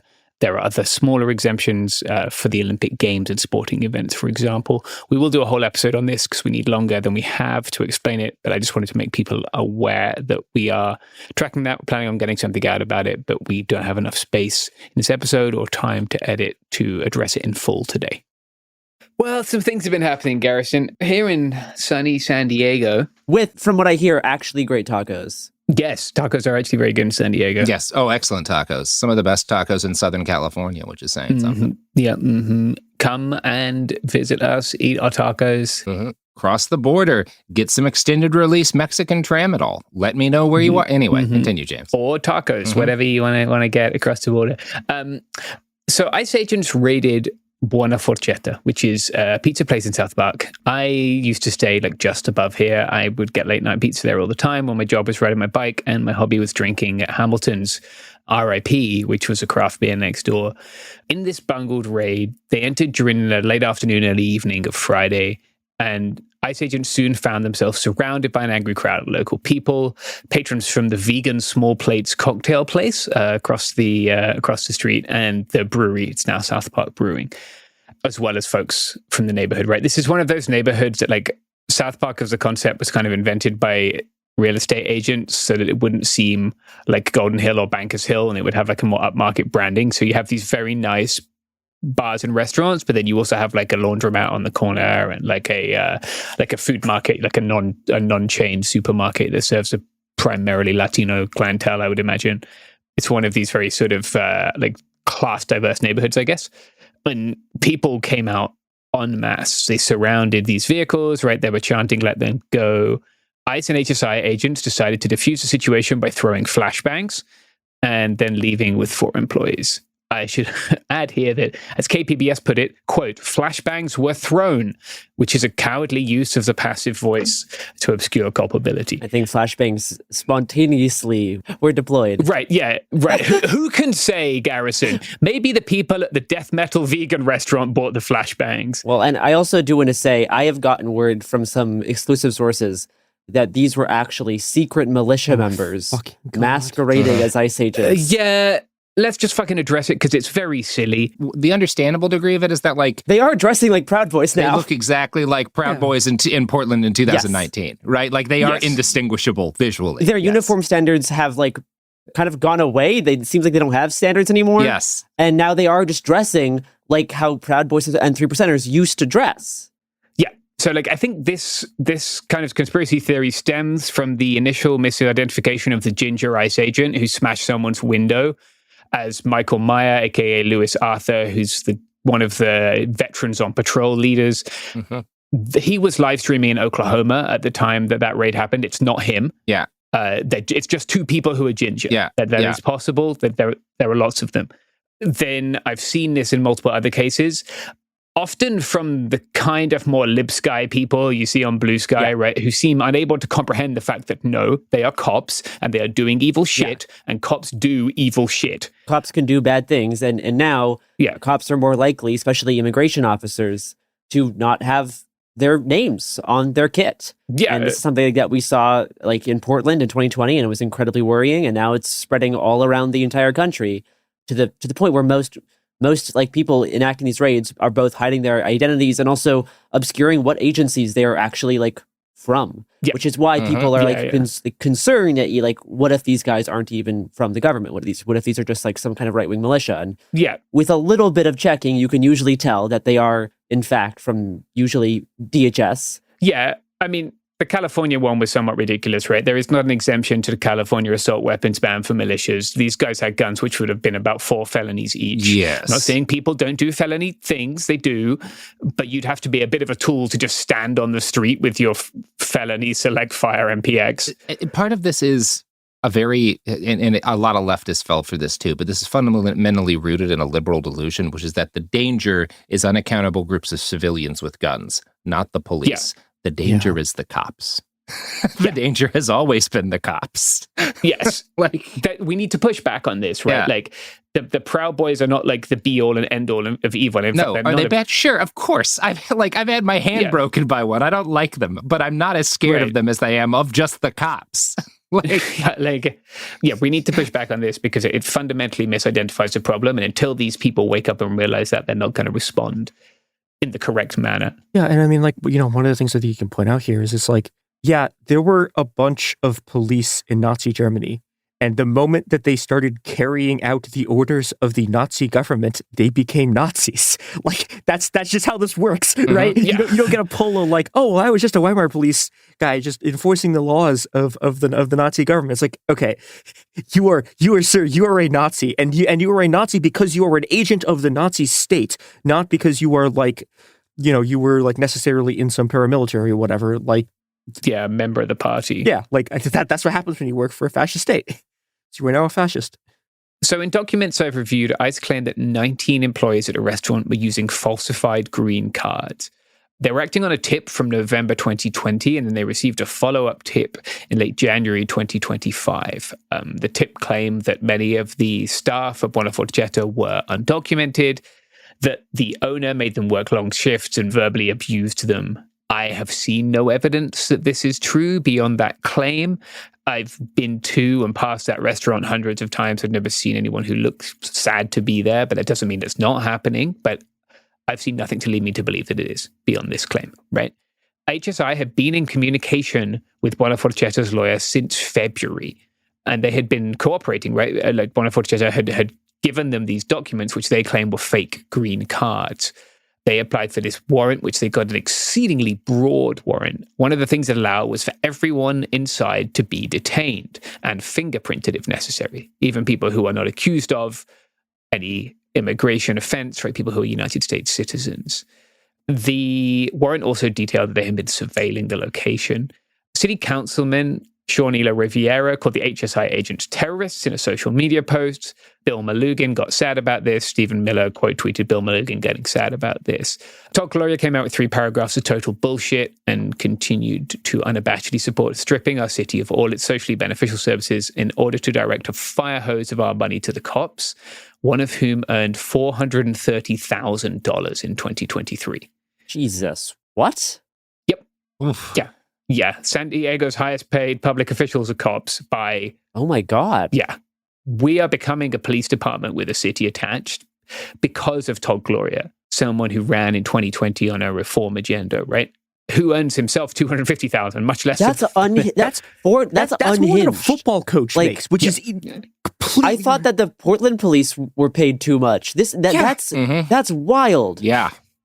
Yeah, this person worked an alleged 3,000 hours of overtime, I believe. Mm-hmm. It's like what, scrolling TikTok in your car? Like, come on, keeping an eye on kids. Yeah. That's what you can't be 3,000 hours. I mean, someone could do 3,000 divided by 50, 52 weeks a year or whatever. Like it's an unfathomable amount of overtime.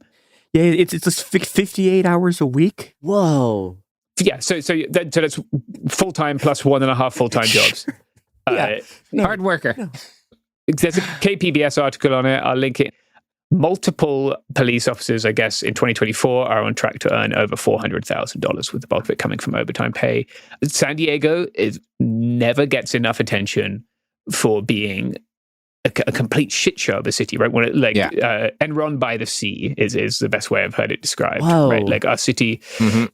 consistently has massive corruption and scandals, and nothing happens. It's a problem when a place is that nice, right? Yeah, like that's really the fundamental issue. Is like people are like, "Hey, did you hear about that fucked up thing the mayor did?" Yeah, but like, look at the beach. Yeah, I mean that's literally the thesis of Under the Perfect Sun, right? Yeah, which is a book that should be obligatory if you want to move to San Diego. Yeah. I think it's one of the earlier Mike Davis books. Yeah. But again, San Diego, a place where the politics are bad. It's also what happens when everyone votes Dem no matter what, right? Also, people in general, if you want to understand why Southern California be like it do, read Mike Davis. Yeah. I'm sorry, in general, my advice is just read Mike Davis, actually, wherever you are. Read some Mike Davis. Yep. ICE seems to have used, I want to get into this because I think this is an important issue that hasn't been raised in any coverage I see. ICE seems to have used AB60 driver's licenses to identify the people in Buona Forchetta, or at least use California DMV documents of some kind. Jesus. Yeah, so there's this misunderstanding. People think that if you have a driver's license in California, that information isn't accessible to immigration, and that's not true. AB60 licenses, so that's Assembly Bill 60, right? California piece of law, allow people to get a license without having legal immigration status. This is a good thing. It means that undocumented people are less likely to drive unlicensed and uninsured, right? And therefore it means that people are likely to stay at the scene of car accidents, and people who get in car accidents are likely to be covered by insurance, right? I've been hit by an uninsured driver. It fucking sucks. Oh, yeah. DHS cannot access information on whose license is an AB60 license. But they can access through a variety of databases and mechanisms other DMV data, which may include things like photographs, addresses, or thumbprints. So in this case, they were able to look at the fake green cards and then look at other data, both in federal and local databases for various things. And some of these people had overstayed visas, they're claiming, right? Be like, okay, well, we found a guy with this name and this date of birth, but the person hasn't been issued a green card. That's their claim, right? And the same with the driver's license database. And so obviously, just to finish up on that thought, I guess, this disincentivizes people from doing the thing which I've just said is good, which is getting a driver's license, right? It disincentivizes. I mean, I'm seeing things from students right now being afraid of going to their own graduation, being afraid of having their parents at their own graduation, right? This was like 2 blocks from a school. Fucking chicken. Do not. She's on top of the fence. Sorry. I'm just going to go. Can we leave this in? She's going to fucking get out. Oh, yeah. Please do. Chicken break. I really, truly thought that was part of the sentence, and I was trying to process in my brain what the fuck was going on. That. Yeah. I was like, wait, hold on. I also thought that, yeah.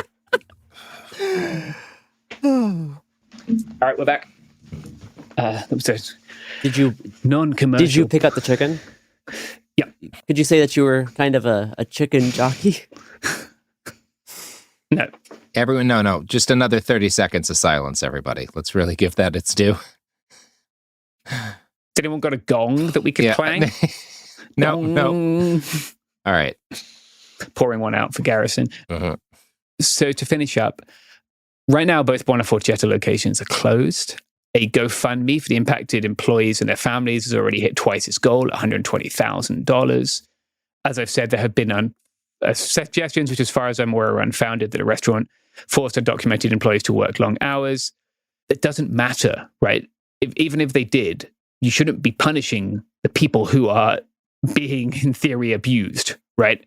I don't understand how you get to that logic. And even if that is the case, like, having ICE available on call to deport your employees only plays into the hands of abusive bosses who don't want to pay people, right? They can just call ICE instead. This is a tactic that has been used for decades against migrants. So yeah, that's all I got. Good times in San Diego. Yeah, we're going to talk about this more in another episode. There was also a raid in Minneapolis that, there's like 30 agents out, multi-agency raid, and like 100 people just showed up and got them to fuck off. And they didn't end up arresting anybody. Yeah, I think that they arrested some of the protesters, but like they didn't end up detaining any of the people. They did not detain the people they were going after. Yeah. They stopped them. Yeah, and there's this great line that fucking every single person from Minneapolis who I know now is quoting, where one of the people who got interviewed in Sahan Journal said, "That's Minneapolis, baby. We pull up." So you too could pull up and stop these fucking raids. Right. These people are cowards. You can stop them. Now, speaking of incredible cowardice, one of the things that's been happening on a sort of another immigration front is the U.S.'s attempt to revoke student visas for Chinese international students. We don't actually know what this means yet and what it's going to look like. All they've said is that they're working to aggressively to revoke visas. That's a direct quote from them. And this was from Marco Rubio on fucking whatever social media app. And he also said, quote, "We will revise visa criteria to enhance scrutiny of all future visa applications from the People's Republic of China and Hong Kong." So fucking rip all of the Hong Kong liberals who supported Trump. Yeah, bad shit. Yeah. No one knows exactly what this is going to mean. I've seen speculation that this could be a full ban. That's what Stephen Miller has wanted for a long time. I don't know if that's going to happen. They've been talking about like quote unquote critical fields, so like STEM stuff.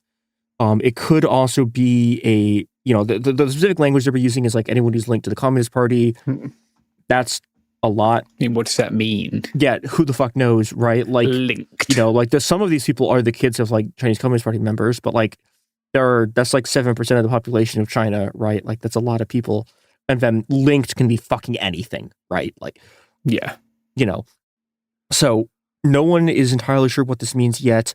My guess is that it's going to be combined with the other horrible thing they've been doing right now, which is that they've suspended visits, like consular visits, to get student visas while they try to figure out how to like do this, like implement this new social media policy where they want to just effectively what it looks like they want to do is just like, if you've posted about Palestine, they deny your student visa. That seems like the thing that they're trying to put in place yet. They haven't yet. My guess is that these two are going to end up being linked, and they're going to, and that's going to be what they're doing. It could also just be some sort of large scale rollback of student visas for Chinese international students here. Chinese international students have been targeted under so many goddamn administrations now. It's fucking horrible. These are just like people.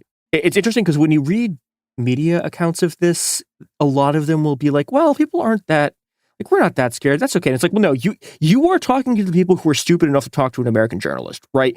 Most people just say no because they're genuinely, this is like creating an atmosphere of fucking terror where people don't want to speak out about it. And this has been something that's been used to like break grad student unions. Like just over the years, this has been a kind of repression that's very useful. This is also, I think, part of just the broader war against higher education, because a lot of Chinese international students like come in on full tuition, so they're paying for a large percentage of like a bunch of university budgets.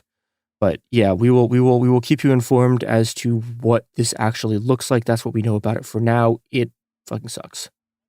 Let's end with some semi-good news, I guess. We will return to my horribly named segment, Stinky Musk. Oh, God. Hey, this is Gare from the future, just cutting in here at the beginning because, oh boy, in the 24 hours after we recorded this initial segment, there has been substantial developments in the Elon Musk-Donald Trump breakup story. It is getting quite ugly out there, folks. The girls are fighting, diva down. JD Vance is hiding in the closet as the parents are screaming down the hallway. It is getting quite ugly. Trump's gotten rid of the electric vehicle mandate and is threatening to terminate Elon's government subsidies and contracts. Meanwhile, Elon Musk is talking about how Donald Trump is in the Epstein files. Like, duh, like we don't already know this, but for some reason this is just blowing the minds of people like Alex Jones, who are now crashing out on the timeline. Huge shakeups in the MAGA world, with some people trying to cope, claiming that this is a 5D chess move and that Elon and Trump are going to come back together in the end, which is completely absurd. This is a huge shift in the power balance in the new right. We will be doing a whole new piece in the near future on the Elon Musk-Donald Trump breakup story and how it will affect the Republican Party. But the following segment, which we recorded on Wednesday, will essentially outline how we got right up to this point, all of these slow microaggressions and fractures that led to this much more explosive breakup. So enjoy that and keep your ears peeled for a future piece on Elon Musk and Donald Trump's messy situationship. So, Elon Musk and Donald Trump are now officially in their messy breakup phase, where they're both trying to kind of play it cool, but resentment is clearly bubbling. So, after reports surfaced about the growing rift between Musk and Trump, the White House gave Musk one last farewell hurrah on Friday, May 30th, where Musk, sporting a black eye and a t-shirt reading "The Doge Father," was gifted a gold key to the White House by Donald Trump. A day later, Trump withdrew the nomination of Musk ally Jared Isaacman as NASA administrator. So as Musk's special government employee designation expired, nothing was renewed. They did not try to push him through as a more permanent advisor. He is essentially getting the soft boot. According to Axios, Musk had asked the White House about staying on as an advisor past the 130-day special government employee threshold, but that was denied. Now, Musk has been reportedly disillusioned by the Wisconsin election and the unexpected difficulty in pushing through some of his Doge cuts, along with the growing frustration regarding the Liberation Day tariffs, which affect his businesses. To add to the tension, according to the New York Times, Musk has been upset that Trump has been negotiating deals with OpenAI instead of Musk's own competitor, Grok. God. Yeah. In late May, Musk posted on X, the everything app, quote, "Back to spending 24/7 at work. I must be super focused on X/XAI and Tesla." Well, to be fair, Garrison, have you seen ChatGPT ever speak in the style of Jar Jar Binks in such a convincing... You know, that is true. It's a USP right there. Yeah, not well talking about the plight of the boars. So As Musk was preparing to exit the White House, he began airing his beef with the new big, beautiful budget bill. Quote, "I think a bill can be big or it can be beautiful, but I don't know if it can be both." Telling CBS News, quote, "I was disappointed to see the massive spending bill, frankly, which increases the budget deficit, not just decreases it, and undermines the work that the Doge team is doing," unquote. After this, Stephen Miller started subtweeting Musk on X, the Everything app, outlining the different types of cuts that Doge can make versus reconciliation bills can make, and defended the big, beautiful bill, calling it, quote, "the single largest welfare reform in American history, along with the largest tax cut reform in American history, the most aggressive energy exploration in American history, and the strongest border bill in American history, all while reducing the deficit," unquote, which it does not do. It does not reduce the deficit. But now that Musk's White House exit has been more solidified, Musk's animosity towards Trump's main policy bill has just skyrocketed, posting on June 3rd on X, the Everything app, "I'm sorry, but I just can't stand it anymore. This massive, outrageous, pork-filled congressional spending bill is a disgusting abomination. Shame on those who voted for it. You know you did wrong. You know it." Similarly, Stephen Miller has also been crashing out on the timeline, attempting to defend the bill and push back on Musk's attacks in a flurry of tweets, one of which reads, quote, "The big, beautiful budget bill will increase by orders of magnitude the scope, scale, and speed of removing illegal and criminal aliens from the United States. For that reason alone, it's the most essential piece of legislation currently under construction in the entire Western world in generations." Wow. Now, Steven seems pretty worked up. And I think this could actually have to do not just about Musk's tweets, but also maybe about Steven's own personal life. Because Steven's animosity could relate to the fact that Musk seems to be stealing Stephen Miller's own wife, he is. Katie Miller. Katie Miller was working in a top position at Doge as a special government employee. And now that her designation has also expired, she is leaving the government to continue working with Musk full-time, including arranging Musk's own interview appearances. It is not looking great, folks. The cuck chair is getting warmed. I am not thrilled about Elon Musk possibly having a baby with Stephen Miller's wife. This is really dark timeline stuff. I think all of them should be doing better. Different. I certainly can critique the way polyamory functions in leftist anarchist spaces. This is the most toxic throuple I've ever seen before. By far the worst. This is the Night of Wrong Wives 2, and hopefully it ends up for all of these motherfuckers like it did for Heimbach. So fuck him. Stephen Miller went on TV last week to talk about how much he cares about his family. It's such good timing. It's really dark for him. Yeah. If you marry Stephen Miller, it's because you're both the same kind of evil. And if that's the kind of person you are, Elon Musk is going to give you more opportunities to be the kind of evil you want to be. It's right? amazing, it's just obvious. This is big. I can't just tell if Musk is an upgrade or a lateral move from Stephen Miller. It's really tough to say.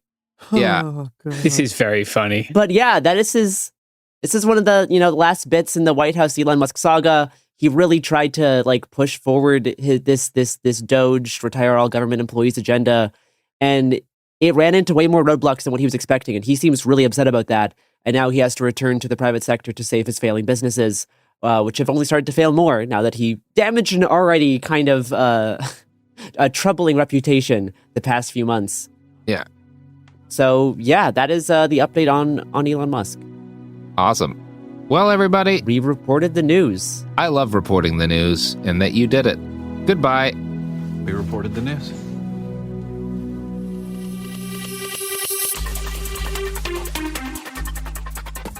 Hey, we'll be back Monday with more episodes every week from now until the heat death of the universe.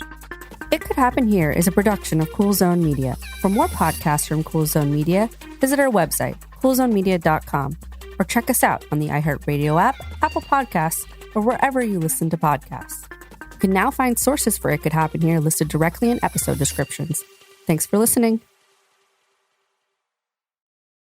Hey everyone, it's Emily Simpson and Shane Simpson from the Legally Brunette podcast. Each week, we're bringing you true crime through a legal lens. Whether you want all the facts on the disappearance of Nancy Guthrie, or you still need to wrap your head around the Diddy verdict, we're breaking it all down step by step. And we're not just lawyers, we're also husband and wife.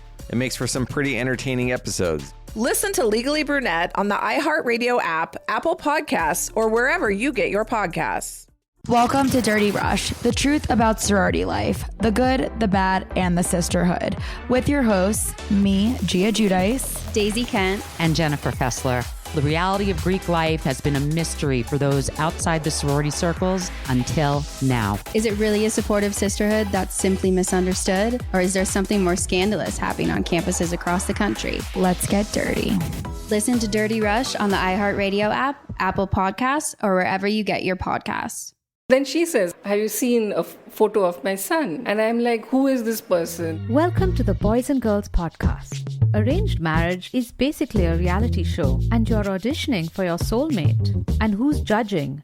Only your entire family. I sacrificed myself to this ancient tradition, hoping to find love the right way. And instead, I found chaos, comedy, and a lot of cringe. Listen to Boys and Girls on the iHeartRadio app, Apple Podcasts, or wherever you get your podcasts. When you feel uncomfortable, what do you put on? Biggie. You put on Biggie when you feel uncomfortable? Because I want to get confident. This is DJ Hester Prynne's Music is Therapy, a new podcast from me, a DJ and licensed therapist. 12 months, 12 areas of your life. Money, love, career, confidence. This isn't just a podcast. It's unconventional therapy for your entire year. Listen to DJ Hester Prynne's Music is Therapy on the iHeartRadio app, Apple Podcasts, or wherever you get your podcasts. This is an iHeart podcast. Guaranteed Human.